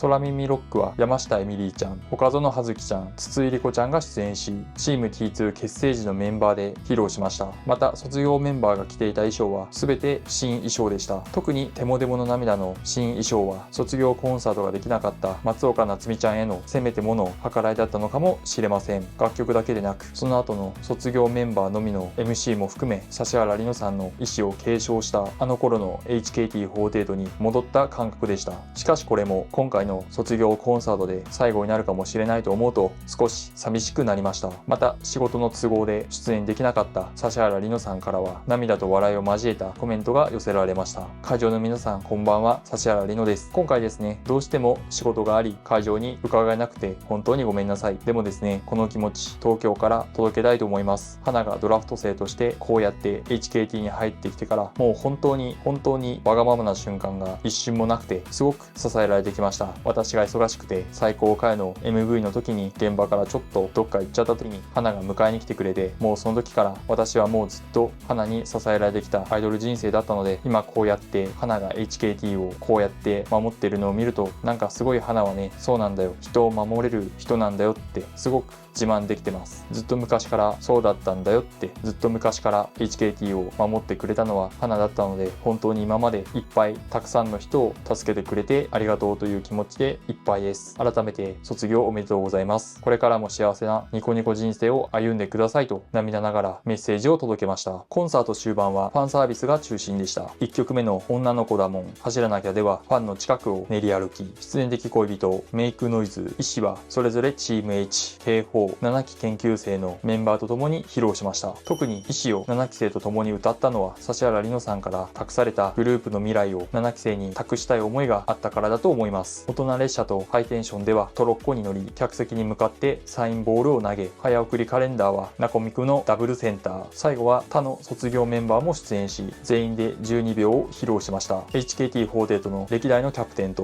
現役のキャプテン、そして次期チーム警報キャプテン今村マリアちゃんが集まりダイヤモンドを作った演出は圧巻でした。アンコール前の MC ではダブル松岡の2人がスピーチを行い、松岡夏実ちゃんはメンバーに対し今を大事にして自信を持って頑張ってほしいとメッセージを送り、松岡花ちゃんは先輩が大好きで今も昔も感謝している、私も卒業するが先輩みたいにみんなのことを支えていけるような人になりたいと話していました。本編最後の楽曲は自身のセンター曲であるキスは待つしかないのでしょうかでした。会場全体に花ちゃんコールが響き、耐えきれず涙を流す一幕もありました。卒業パートでは第2回ドラフト会議オーディションの映像から始まる9年間の奇跡の VTR が流れ、その後黄色のドレス姿で登場した花ちゃんは自身の名前でありオーディションで歌った曲でもある前田敦子さんのフラワーを涙ながらに歌いました。歌唱終了後のスピーチではスタッフさんやメンバー、そしてファンの方に感謝の気持ちを伝えました。アンコールありがとうございます。オーディションで歌った前田敦子さんのフラワーを歌わせていただきました。HKT48 に入って約9年が経ち、あっという間にこの日が来てしまいました。正直とっても寂しいです。ですが、ここで感謝の気持ちと今の私の気持ちを伝えさせてください。まずはこのステージを作ってくださったスタッフの皆さん。私はコンサートが一番大好きで一番輝ける場所でした。今日も皆さんのおかげでこんなにも最高のステージに立つことができました。本当にありがとうございました。そして HKT48 のマネージャーさん、スタッフさん、変わった人が多くて頭を抱えることもあったのですが、皆さんだからこそできたこともたくさんあったし、頑張ることもできました。温かくて優しい皆さんが大好きです。これからも HKT48 のメンバーの味方でいてほしいし、HKT のことをずっ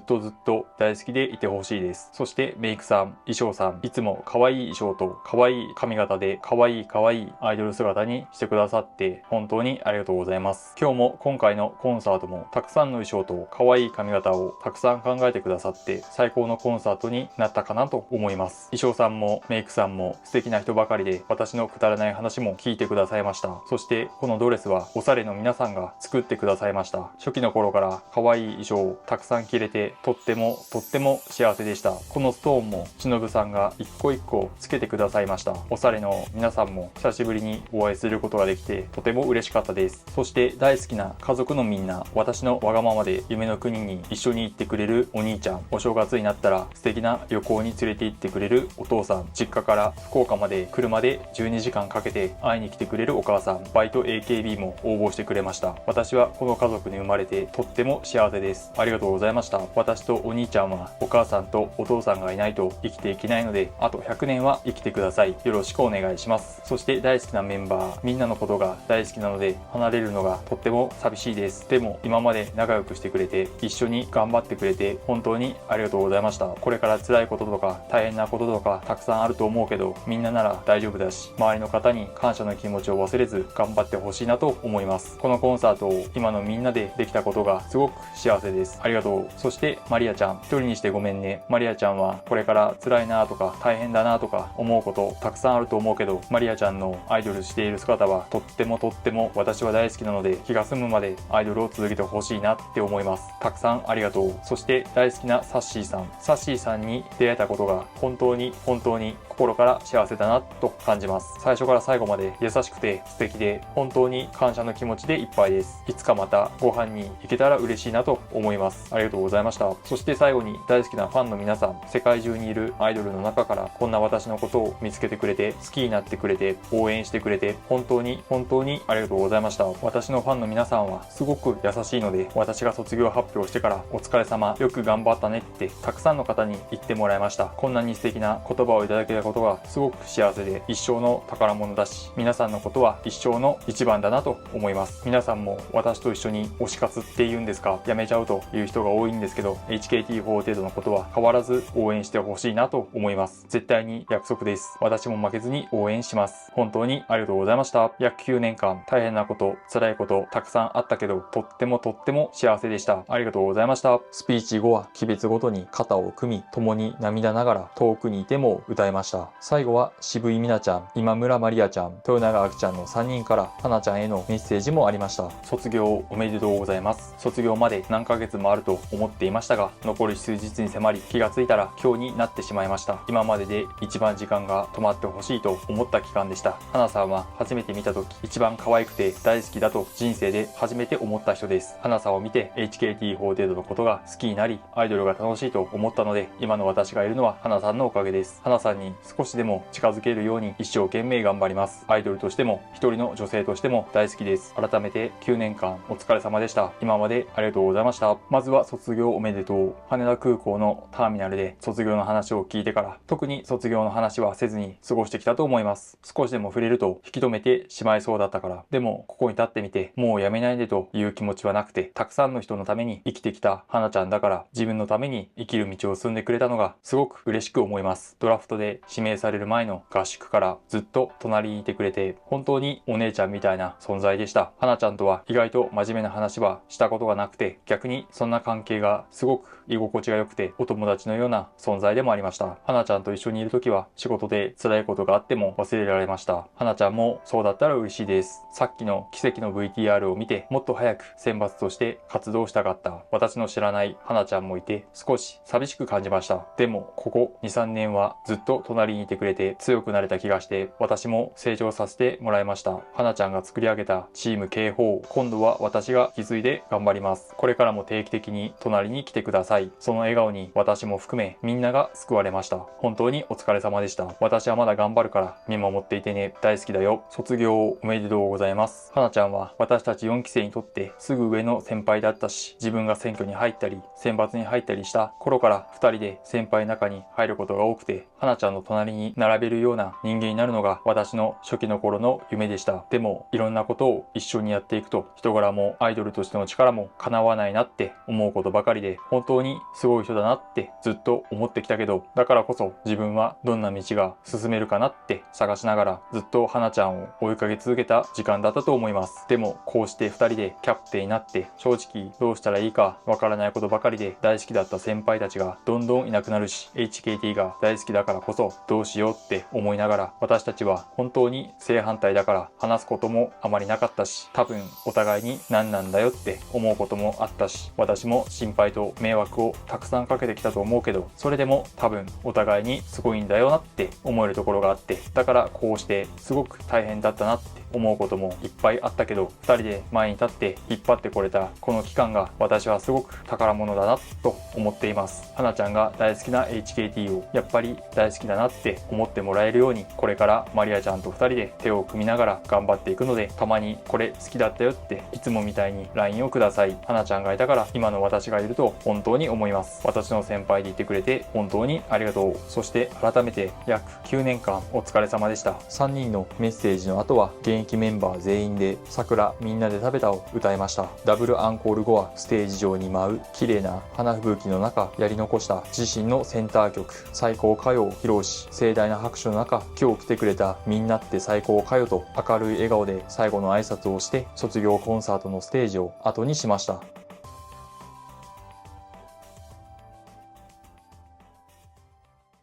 以上で松岡花卒業コンサートの全てを振り返りました。 HKT48 の笑顔の象徴である花ちゃんらしい素晴らしい卒業コンサートだったと思います。9年間本当にお疲れ様でした。卒業後は芸能界を引退し SNS の更新もしないので、今後表舞台で花ちゃんを見ることはないでしょう。もう二度と会える機会はないと思いますが、これからの花ちゃんの幸せを心から願っています。この動画が良かったと思った方はチャンネル登録、高評価、コメントよろしくお願いします。ご視聴いただきありがとうございました。皆さんこんにちは、高井です。本日は2024年8月13日です。今回は HKT48 劇場で開催される7期研究生公演を見に行きます。2日前の8月11日に初日公演が行われ、演目はラムネの飲み方公演でした。この動画では7期生のオーディション開催決定から現在に至るまでの歴史、7期生メンバーの紹介、公演の感想などを述べています。この動画を見ることで7期研究生公演のラムネの飲み方公演や7期生メンバーについて詳しく知ることができます。少しでも興味のある方であれば満足できる動画内容なので、ぜひ最後までご視聴よろしくお願いします。ここで簡単にオーディション開催決定から現在に至るまでの歴史を振り返ります。2023年11月27日に ZEP 福岡で開催されたライブ HKT48 秋ライブ2023博多にまつわるエトセトラにて約2年ぶりの開催となる第7期生オーディション開催の発表がありました。2024年1月から4月のオーディション期間を経て、4月25日に KBC アサデスにて最終合格者が発表。5月9日に LINE キューブ渋谷で開催されたコンサート HKT48 春のコンサート2024ホップステップジャンプ夜公演にてお披露目されました。オープニングで人差し指の銃弾、君のことが好きやけん、コンサート中盤でチェインオブラブを披露し、終演後はお見送り会に参加しました。3日後の5月12日に HKT48 劇場で開催された HKT47 期生全員生出演ニコニコお披露目特番では、各メンバーのキャッチフレーズが初披露されました。6月12日のチーム H 目撃者公演の前ザガールズに中野みなみちゃん、松本萌歌ちゃん、吉田芽衣ちゃんが最初に出演し、その他7期生も次々と初出演。7月31日に青木ひな子ちゃんが前座デビューしたことで7期生全員が前座出演を果たしました。6月23日と7月28日のハイタッチ会にも参加し、6月23日のステージイベントでは7期研究生公演開催の発表がありました。そして8月11日に初日公演が開催され、同時に7期生全員の公演デビュー日となりました。演目は当日幕が上がった瞬間分かり、ラムネの飲み方公演でした。 SKE 法廷とチーム K2 のオリジナル公演で2011年10月から2013年7月と2014年4月から2016年5月まで SKE 法廷と劇場で開催されていました。オーバーチュア終了後、舞台に誰もいない演出から始まるので、この時点で演目名が分かった人もいるのではないでしょうか。ちなみに SKE 法廷のメンバーから初日を祝うフラワースタンドが贈られ、開演後劇場前に展示されていました。そして9月28日に福岡サンパレスホールで開催される HKT 法廷度学園文化祭コンサートでは、開演前に7期生ゲームブースを体験できる企画があるようです。これからしばらくの間は研究生公演中心の活動になりそうです。各メンバーの個人 SNS やショールーム配信はまだ解禁されていません。ファンとしては活動の幅を広げてほしいと思っている人が多いと思いますが、今は一つのことに集中すべき時期なのかもしれません。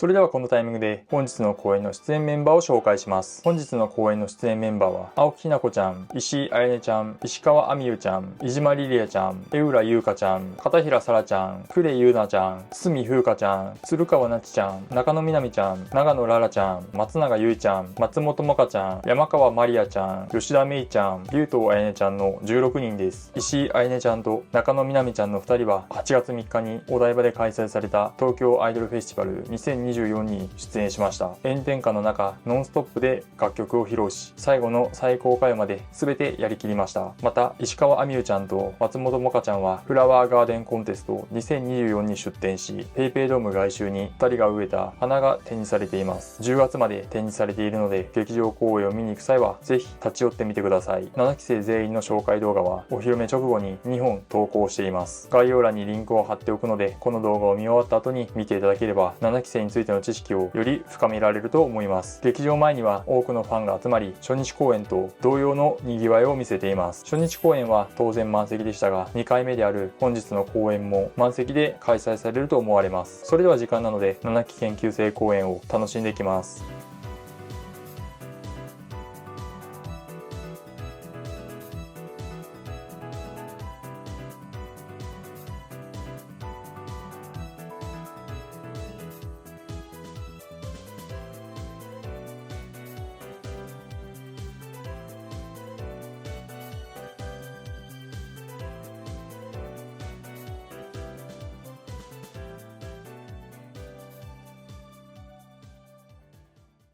公演が終了しました。ロビー内は本日の夜公演に夏祭り公演が行われるので、夏祭り仕様になっていました。公演の完成度は非常に高く、パフォーマンスと MC ともに研究生公演と思えないほど素晴らしい公演でした。メンバーの多くは初日公演よりも2回目や3回目の方が緊張するみたいですが、初日公演と同じぐらい緊張した様子はなく、堂々としたパフォーマンスでした。HKT48 は一部の期が研究生公演を行っていますが、その中で最も良かったと思います。また SNS や現場に来たファンからも同期の仲が良く全員推したくなる様々なジャンルの曲があって、メンバー全員に見どころがある、これからの7期生の成長がとても楽しみなど、多くの良い感想が寄せられました。公演終了後は夜公演から始まる夏祭り公演の企画に参加するため、下りエスカレーター付近から劇場前まで並ぶほどの長い待機列を作っていました。ちなみに僕は15時のチーム警報ここに立て天使を得る公演の夏祭り公演を見に行きます。その時の動画は次回投稿するのでご視聴よろしくお願いします。これから先はセットリストを元にさらに深掘りして公演の感想を話します。演目やメンバーについて詳しく知ることができるので、最後までご視聴よろしくお願いします。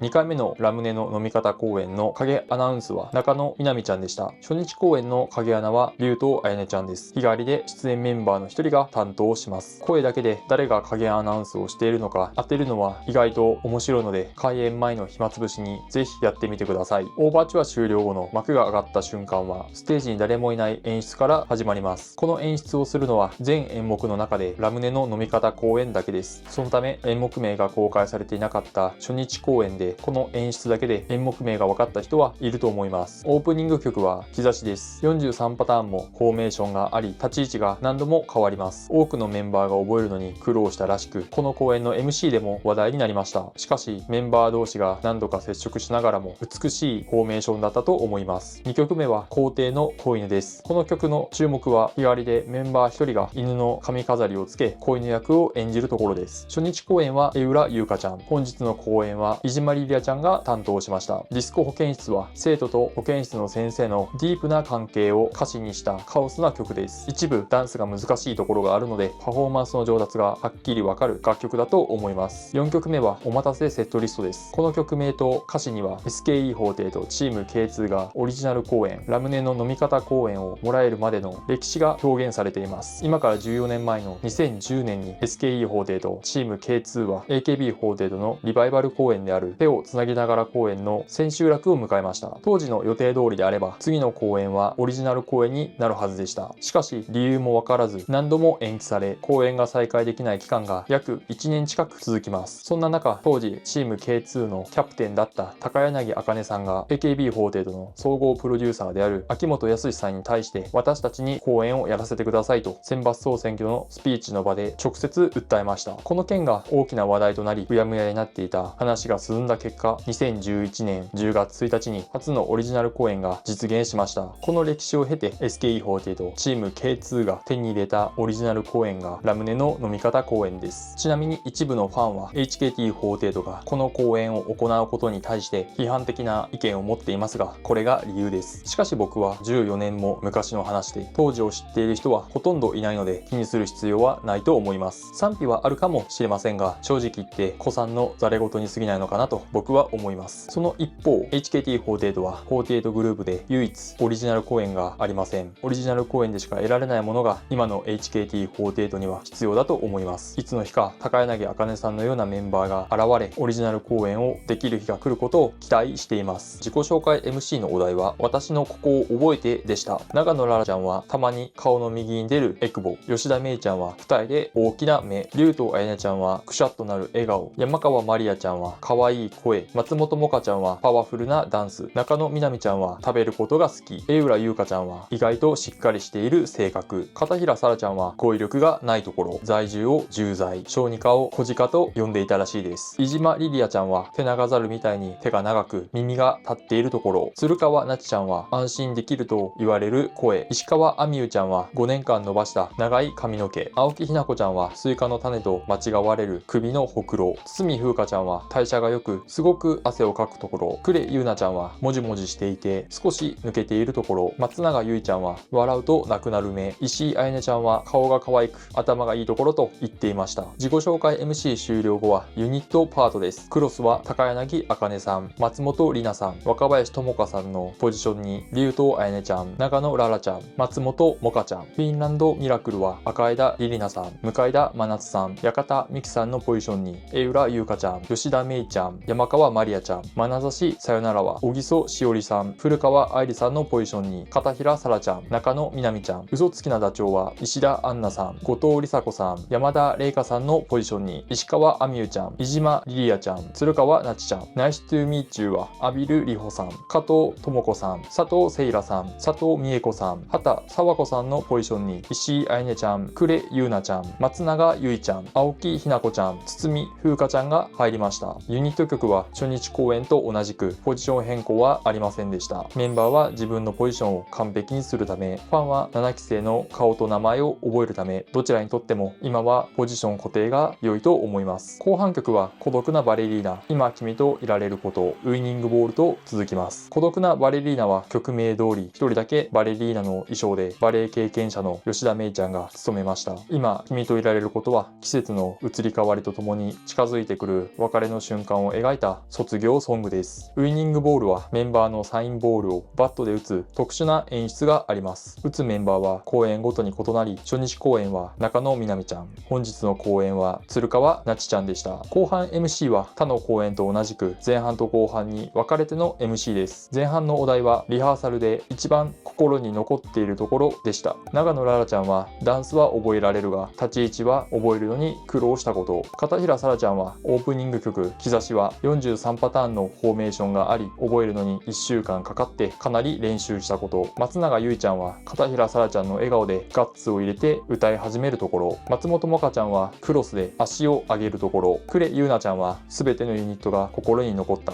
クロスは足を上げたりスタンドを傾けるところがかっこいい。フィンランドミラクルと嘘つきなダチョウは飛び跳ねたりかかとを高く上げるところがとても可愛い。眼差しさよならは表情が大人っぽく、自分もそんな女性になりたいと思った。ナイストゥーミーチューはドミノを倒してウェーブを作るところがみんなで揃っていたのでとても心に残ったと話していました。後半のお題は前半と同じリハーサルで一番心に残っているところで、江浦優香ちゃんはオープニング曲兆しのフォーメーションと立ち位置が多く、初めはメンバーとぶつかることが多かったが練習していくにつれてフォーメーションが綺麗になり達成感がすごかったところ。石井愛音ちゃんは運動音痴でウイニングボールの振りができず、長野ララちゃんと松本萌歌ちゃんに教えてもらったこと。中野みなみちゃんはゲネプロで95歳のひいおばあちゃんが7期 T シャツを着ていたこと。竜と愛音ちゃんはクロスのダンスが大変で長野ララちゃんと松本萌歌ちゃんに教えてもらったことと話していました。アンコール前の曲は握手の愛です。曲名通りの歌詞で握手会に来たファンに感謝の気持ちを伝える曲です。 SKE48 劇場ではメンバーが客席に降りてファンと握手をしていたのですが、 HKT48 劇場ではセキュリティや感染症対策などの理由からありませんでした。アンコール後の曲はボーリング願望16色の夢クレヨンです。衣装の色は16人全員異なり、これは1人が欠けても夢は完成しないことを意味しています。ちなみに全ての色を混ぜ合わせると黒になります。そして黒は HKT48 のイメージカラーです。つまり皆で HKT48 という一つのグループを作り上げていることを象徴しているのだと思います。その証拠に16色の衣装の中には黒は含まれていません。もしかすると HKT48 がこの公演を行うことができたのはこれが理由の一つなのかもしれません。その後の MC で長野ララちゃんと吉田芽衣ちゃんが公演の感想を述べ、長野ララちゃんは初日に反省する点が多かったが今日は悔いのないように頑張れた。吉田芽衣ちゃんは衣装や演出、ファンの熱い声援のおかげでたくさんの自分を見せられたと話していました。最後はこの公演の演目名であり当時の SKE48 チーム K2 のキャプテン高柳茜さんの心境を表現した曲と思われるラムネの飲み方を披露し、本日の公演は終了しました。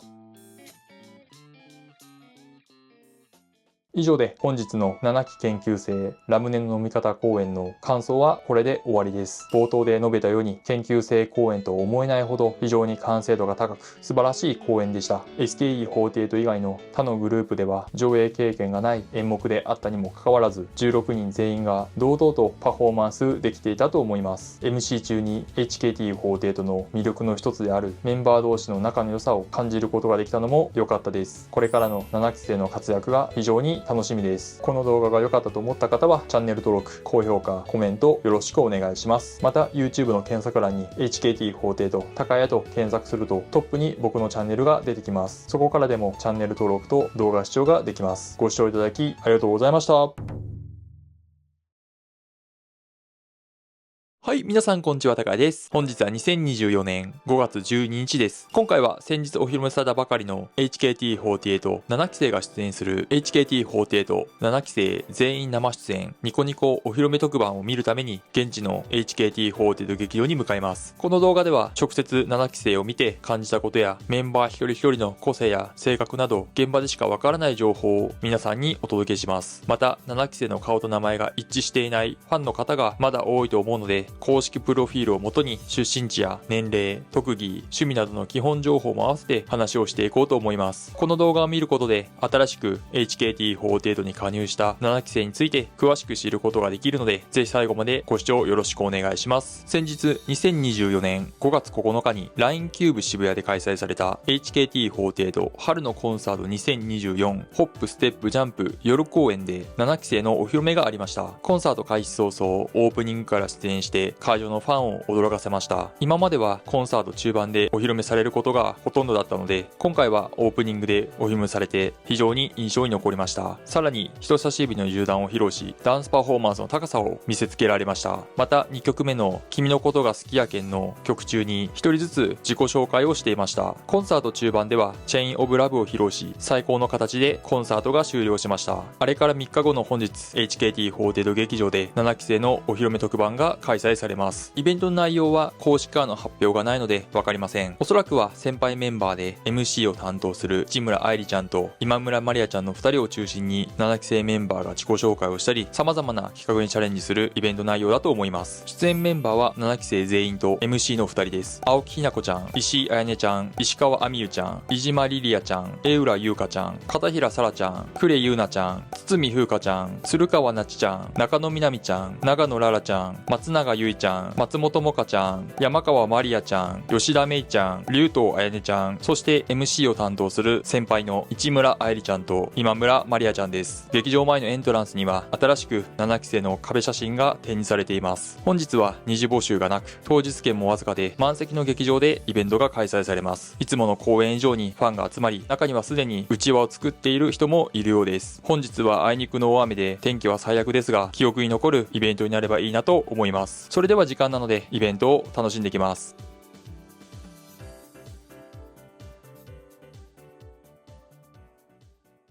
HKT48 7期生のお披露目特番が無事に終了しました。17時からイベントが始まって終わったのが20時30分過ぎでした。3時間を超えるかなり長丁場ではありましたが、時間を忘れるほど没頭できたイベントでした。このイベントは参加メンバーだけではなく、他の先輩メンバーも客席から出演し、現役の HKT48 のメンバーがほぼ全員劇場に集まりました。イベント前半にはお披露目時には公開されなかったメンバーのキャッチフレーズが初披露されました。同時に憧れの先輩や好きな食べ物などプロフィールを深掘りし、より詳しく一人一人について知ることができました。中盤はしりとりなどの企画があり、その後はアイドルバラエティの王道ゲームであるビリビリペンなどの企画で見せ場が数多くありました。最後は写真撮影タイムと7期生全員のお見送り会があり、今回のイベントは終了をしました。7期生全員を詳しく知ることができ、顔と名前も覚えることができたので、このイベントの目的は十分達成できたと思います。見どころばかりでとても素晴らしいイベントでした。イベントの詳細に関してはニコニコ生放送のアーカイブを見てもらえばわかると思います。さて、7期生の顔と名前がほとんど一致していない人が多いと思うので、ここで HKT48 の公式サイトのプロフィールをもとに一人ずつ趣味や特技などの基本情報に今回のイベントに参加して分かったことと合わせて話をしていこうと思います。はい、それでは HKT48 のプロフィール欄をもとに今から7期生メンバー一人一人について話をしていこうと思います。まず1人目が青木ひな子ちゃんですね。ニックネームがひなちゃんで、生年月日が2008年7月16日、血液型は O 型で出身地は千葉県です。松岡花ちゃんと出身地は同じです。身長は160センチで、趣味特技がそれぞれドラマ鑑賞、アイドルの動画を見ること、そしてリコーダー、人の顔を覚えること、チャームポイントは首元のほくろということです。また今回のイベントで分かったことも話をしていこうと思います。憧れの先輩は石橋いぶきちゃんです。理由は可愛くて元気をもらえるかららしいです。長所は人の顔と名前をすぐに覚えられる。短所はマイペース。好きな食べ物はラーメン。そして特技の鼻リコーダーを披露しました。なかなかシュールで面白かったです。次が石井あやねちゃんです。ニックネームがあーたんですね。生年月日が2006年の11月27日で、血液型は O 型、福岡県出身、150 153センチ。趣味がヘアアレンジ、カフェ巡り。特技が歌、人を虜にすること。チャームポイントは前髪が動かないこと、大きい目、顎のほくろということです。憧れの先輩は竹本くるみちゃんです。理由は顔が可愛いところらしいです。趣味はヘアアレンジで、特に編み込みが得意なようです。特技は大声を出すことであり、今回は劇場で竹本くるみさん大好きですと大声で叫んでいました。マイクを使わずに大声で叫ぶ姿は昔 HKT48 の2期生にいた岡田環奈ちゃんを思い出しました。個人的には非常に注目をしていて、おそらくこの子はかなりこれから人気が出てくると思いますし、ほぼ間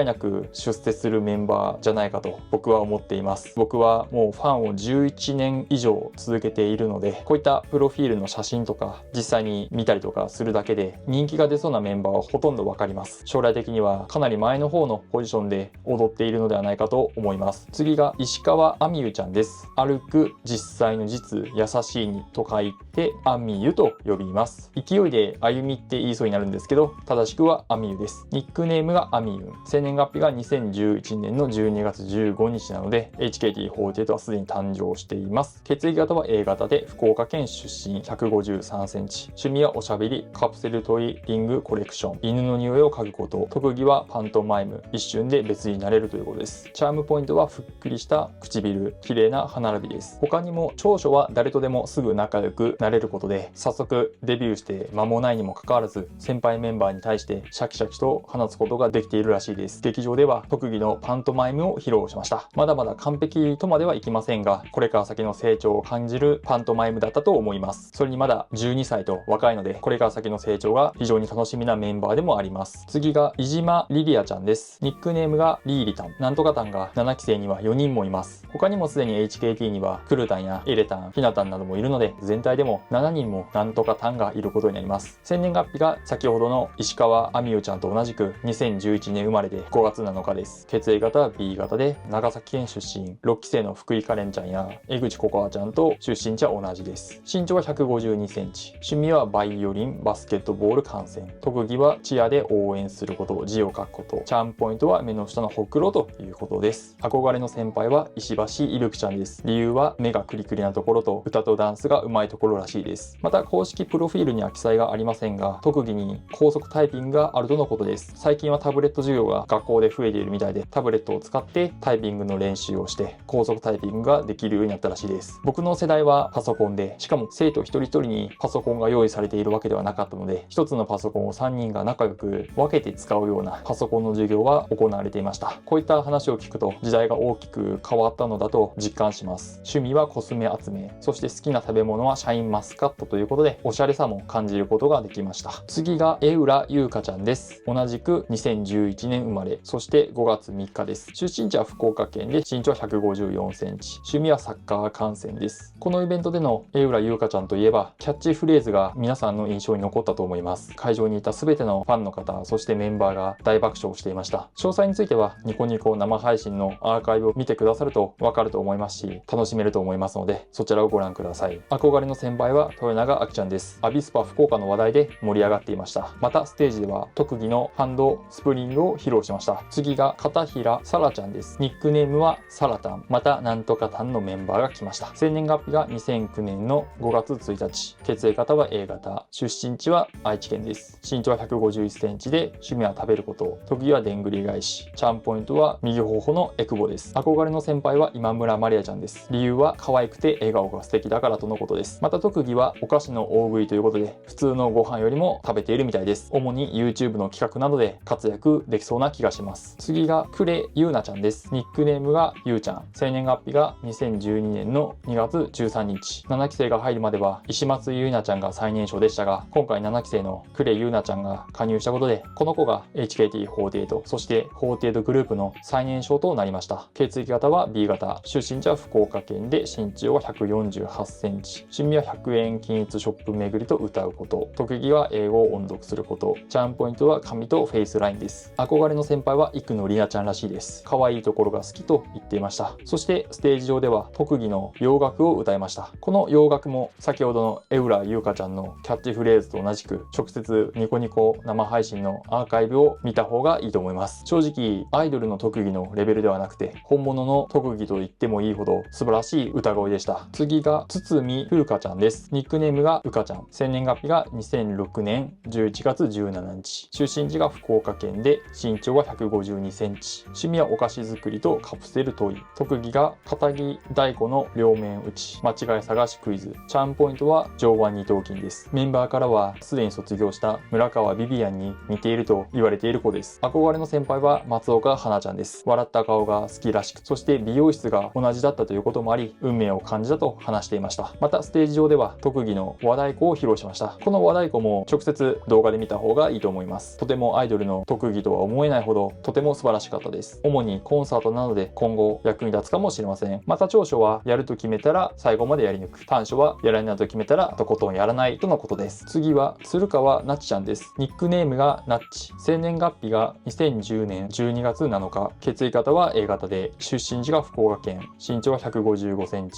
趣味は音楽鑑賞。特技がダンスのウェーブ。チャームポイントは黒髪ロングヘアです。憧れの先輩は矢吹奈子ちゃんで、現役メンバーの中では松岡花ちゃんが気になっているみたいです。特技はネックスプリングシフト、いわゆるアクロバットをステージ上で披露しました。次が中野みなみちゃんです。ニックネームがミーナ。生年月日が2008年12月29日。血液型は B 型で、福岡県出身です。身長は160センチ。趣味がソフトバンクホークスの応援。特技がラーメンを食べるモノマネ。チャームポイントは横顔です。憧れの先輩はなんと大場梨咲ちゃんでした。6期生は7期生が入ってきて初めて後輩ができますが、その6期生の中から憧れの先輩が出てきました。理由は初めて見た時から笑顔にズッキュンしたからと言っていました。趣味は野球観戦ということで、ソフトバンクホークスのファンらしいです。そして特技の Y 字バランスをステージ上で披露しました。7期生の7にかけて7回ぐるぐるバットをして Y 字バランスを成功させました。次が長野ララちゃんです。ニックネームはララパ。生年月日が2010年の11月6日。血液型が O 型で、出身地が長崎県。福井カレンちゃんや江口ココアちゃんと同じです。身長は156センチ。趣味は筋肉トレーニング。特技はみかんを2口で食べること。チャームポイントはもっちもっちほっぺです。今回のイベントでは特技のみかんを2口で食べることを挑戦しました。食べるみかんに種が入っているアクシデントもありましたが、なんとか2口でみかんを食べきることができました。他にも好きな食べ物はチーズ。そして憧れの先輩は最上ななかちゃんとのことです。次が松永ゆいちゃんです。ニックネームがゆい。生年月日が2009年の11月13日。血液型は O 型。出身地が福岡県。身長が151センチ。趣味はコスメを集めること。様々な種類のパンを食べること。特技がご飯を美味しく食べること。テニス、バドミントン。チャームポイントは茶色の目とのことです。好きな食べ物はパンで、特に明太フランスパンが好きみたいです。またキャッチフレーズにも明太フランスパンが入っていました。憧れの先輩はまたもや石橋いぶきちゃんです。可愛らしくいぶきちゃんのようなアイドルになりたいと言っていました。またステージ上では特技の反復横跳びを披露しました。次が松本もかちゃんです。ニックネームがもかぴ。4期生のもかちゃんを思い出します。生年月日が2008年11月22日。血液型が A 型。出身地が熊本県で、田中いおりちゃんと森崎さやちゃんと同じです。身長が166センチで、7期生の中では最も背が高いです。趣味がいちごグッズを集めること、ヘアアレンジ。特技がダンス、短距離走、バスケットボール。チャームポイントが鎖骨です。憧れの先輩は松岡花ちゃんみたいで、博多どんたくでファンとして来た時に遠くから見ても笑顔で伝えれも良かったと話をしていました。この子は特にいちごが大好きなみたいで、趣味としていちごグッズを集めたり、休日にはいちご狩りに行ってるみたいです。もちろん好きな食べ物はいちごで、今回ステージ上では3つあるうちの1つのあまおうを当てる利きいちごにチャレンジしました。結果は見事あまおうを当てることができました。残りは3人です。山川まりあちゃん。ニックネームがまりたんです。これまたなんとかたんが出てきました。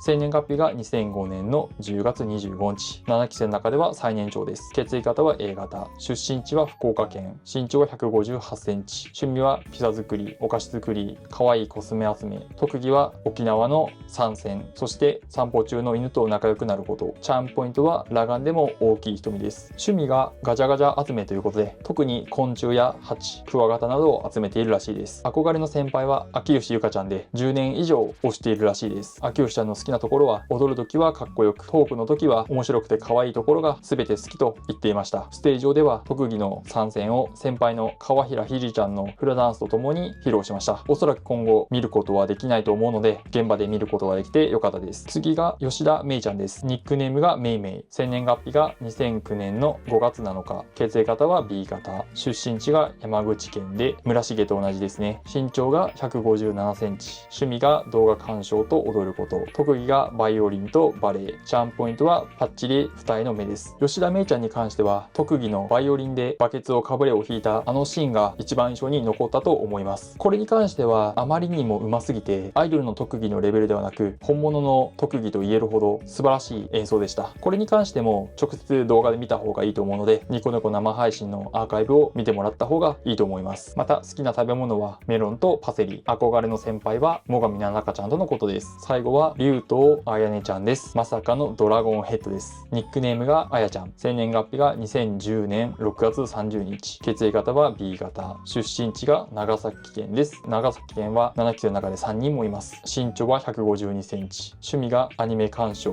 特技が誰よりも大きな声が出せること。チャームポイントはキラキラしている瞳。まつげが長く量が多いことです。憧れの先輩は石橋いぶきちゃんです。ファンにウインクや手を振っているところを見て可愛いと言っていました。まだ13歳と非常に若く、しかもアイドルらしく可愛いので、これから先の長いアイドル活動に大きな期待ができるメンバーのうちの一人だと思います。はい、それでは以上で今回のイベントの感想、そして7期生メンバーの紹介はこれで終わりです。いつもの公演以上にメンバー、そしてファンともにどちらにも活気があり、とても楽しいイベントでした。また今後の成長や活躍も期待できる可能性を感じたイベントでもありました。劇場公演やライブなどの出演はまだかなり先になるとは思いますが、これからの活動も非常に楽しみです。このチャンネルでは7期生の今後の活動はもちろん、今まで通り HKT48 に関する動画を投稿していきます。新規ファンの方でも分かりやすく楽しめる動画ばかりなので、ぜひチャンネル登録よろしくお願いします。また高評価やコメントもお待ちしています。ご視聴いただきありがとうございました。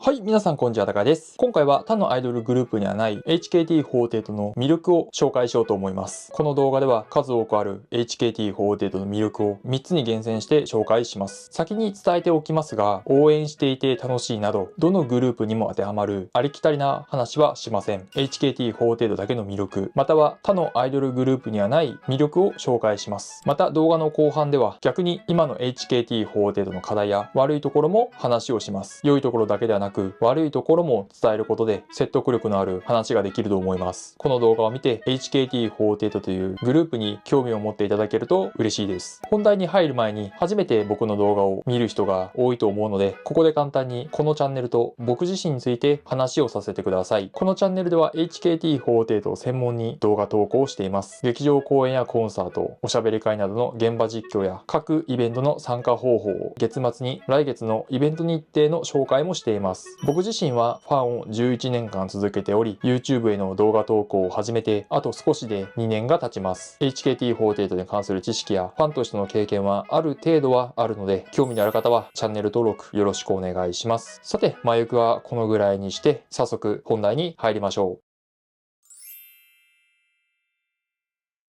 それでは HKT48 の魅力を一つずつ話していきます。まず一つ目はスキャンダルがないことです。いきなり魅力とは少しずれていそうですが、ファンからすれば意外と大事なことです。スキャンダルがないグループやメンバーは安心して応援することができます。そしてファンのほとんどはメンバーにできるだけ長くグループに在籍してほしいと思っています。ファンは若いメンバーが好きと昔からよく聞きますが、その主な理由は長い期間応援できるからです。またスキャンダルがないことはファンだけではなくメンバーにとっても大事です。ファンとの信頼関係を強め、確実に人気を上げていくことができます。さらにスタッフさんなどの関係者から高い評価を得やすく、新しい仕事をもらえる機会も増えます。以上の理由からスキャンダルがないことはファンはもちろんメンバーやグループ、関係者にとって非常に大事です。このスキャンダルが HKT48 はほとんどありません。他の48グループ、特にそれ以外のアイドルグループは年に1回はスキャンダルが出ますが、 HKT48 はグループができて13年間のうちほとんど出ていません。特に最近の 4,5 年間は僕の知る限り全くスキャンダルは出ていません。つまり他のグループよりも運営体制がしっかりしており、健全なアイドル活動ができているということです。魅力という言葉はプラス方向、良いイメージがありますが、マイナスがないことも安心感を長期的に与えてくれる重要な要素の一つです。そう考えればスキャンダルがないことは HKT48 の魅力の一つと言って良いと思います。2つ目の HKT48 の魅力はメンバー同士の仲が良いことです。これは HKT48 HKT48 に詳しくない方でも知っている人は多いと思います。昔からダンスの SKE、トークの NMB と並び、仲の良い HKT と呼ばれているのは有名な話です。グループ結成時に総合プロデューサーの秋元康さんから仲の良さを評価されて以来、今まで継承し続けたいわば HKT48 の良き文化です。HKT48 とはどんなグループなのか、この質問に対する最も多い回答だと思います。メンバー同士の仲が良い、ほとんどのファンがこれだけの理由で HKT48 を推していると言っても過言ではありません。また卒業メンバー同士でファンイベントを開催する期間も他の48グループの卒業メンバーより明らかに多いです。表向きだけメンバー同士の仲の良さを出しているのではなく、本当に仲の良いグループなんだなと思います。メンバー同士の仲が良いことはファンはもちろんそうではない人にも良い印象を与え、グループ全体のイメージが向上し、新規ファンの獲得にもつながります。グループ結成時から続く HKT48 の長き良き文化をこれからも守り続けてくれると嬉しいです。3つ目の HKT48 の魅力は、地元で開催される地域密着型のイベントへの出演が多いことです。活動拠点である福岡はもちろん、熊本や大分、長崎を中心に九州地方で開催されるイベントに数多く出演しています。毎月1回以上の頻度で出演しており、福岡の博多どんたく港祭りや長崎のハウステンボス光の街のカウントダウン、大分のスポーツオブハードなど毎年出演するイベントもあります。地域密着型のイベントの良さは、地元で開催されるためファンが参加しやすいことです。関東圏や関西圏で開催されるイベントに参加する場合は、交通費や移動時間、労力など多くのコストと手間がかかります。そのためイベントに参加したくても参加できないファンの方が多くなります。しかし九州地方で開催されるイベントであれば、これらのコストや手間はほとんどなく、多くのファンがイベントに参加できます。また逆にイベントに参加したファンではない人が HKT48 に興味を持った時、活動拠点である福岡に足を運びやすく、ファンの獲得につながりやすいメリットもあります。昔は東京や名古屋、大阪などの都心部で開催されるイベントへの出演が多かったのですが、最近はあえて九州で開催されるイベントへの参加に特化することで、持続的かつ確実にファンの獲得ができていると思います。他にも地域密着型イベントは地方メディアにも取り上げられやすく、グループとメンバーの一般知名度の向上も期待できます。コロナ禍も明け、ようやく日常が戻り、イベントができる機会が増えてきました。これからのさらなる HKT48 の活躍を期待したいです。以上で他のアイドルグループにはない HKT48 の魅力3選を紹介しました。もちろんコンサートに力を入れているなど、紹介した3つ以外の魅力も数多くあります。詳しくは過去の動画を見てもらえばわかると思うので、そちらをご覧ください。概要欄にリンクを貼っておきます。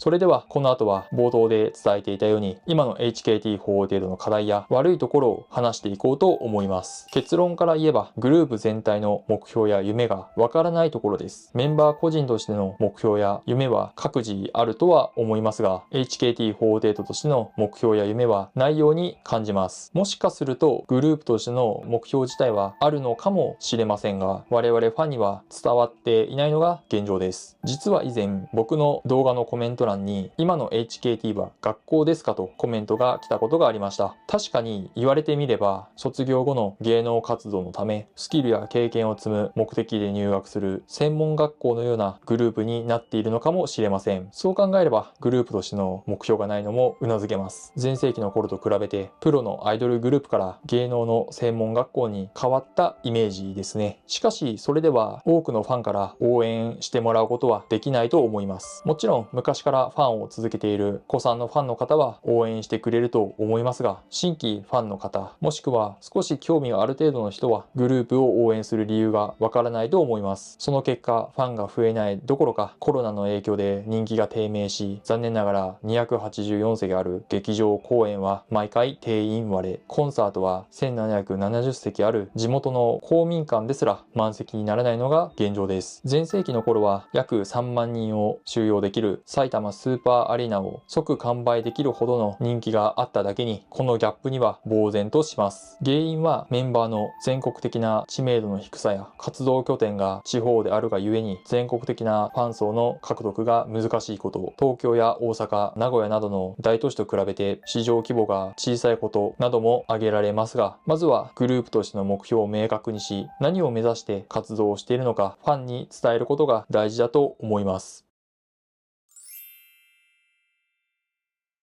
今回は他のアイドルグループにはない HKT48 の魅力と今の HKT48 の課題や悪いところについて話をしました。 HKT48 の魅力はスキャンダルがないこと、メンバー同士の仲が良いこと、地元で開催される地域密着型イベントへの出演が多いこと。今の HKT48 の課題や悪いところはグループ全体の目標や夢がわからないところでした。 HKT48 は活動環境には恵まれており、各メンバーのスキルや経験値も高いです。また他のアイドルグループと比べて劇場公演やコンサートの完成度も非常に高いです。メンバー同士の仲も良く、運営体制もしっかりしているので安心してグループやメンバーを応援することができます。一方で前述した課題や悪いところを改善し、ファンにこれから先も応援してもらえるよう活動の目的を伝える必要があると思いました。都心にはない地方で活動するアイドルグループの良いところを生かしつつ、全国的にメンバーの一般知名度を上げる工夫も必要なグループだと思います。この動画が良かったと思った方はチャンネル登録、高評価、コメントよろしくお願いします。それではこれでこの動画は終わりです。ご視聴いただきありがとうございました。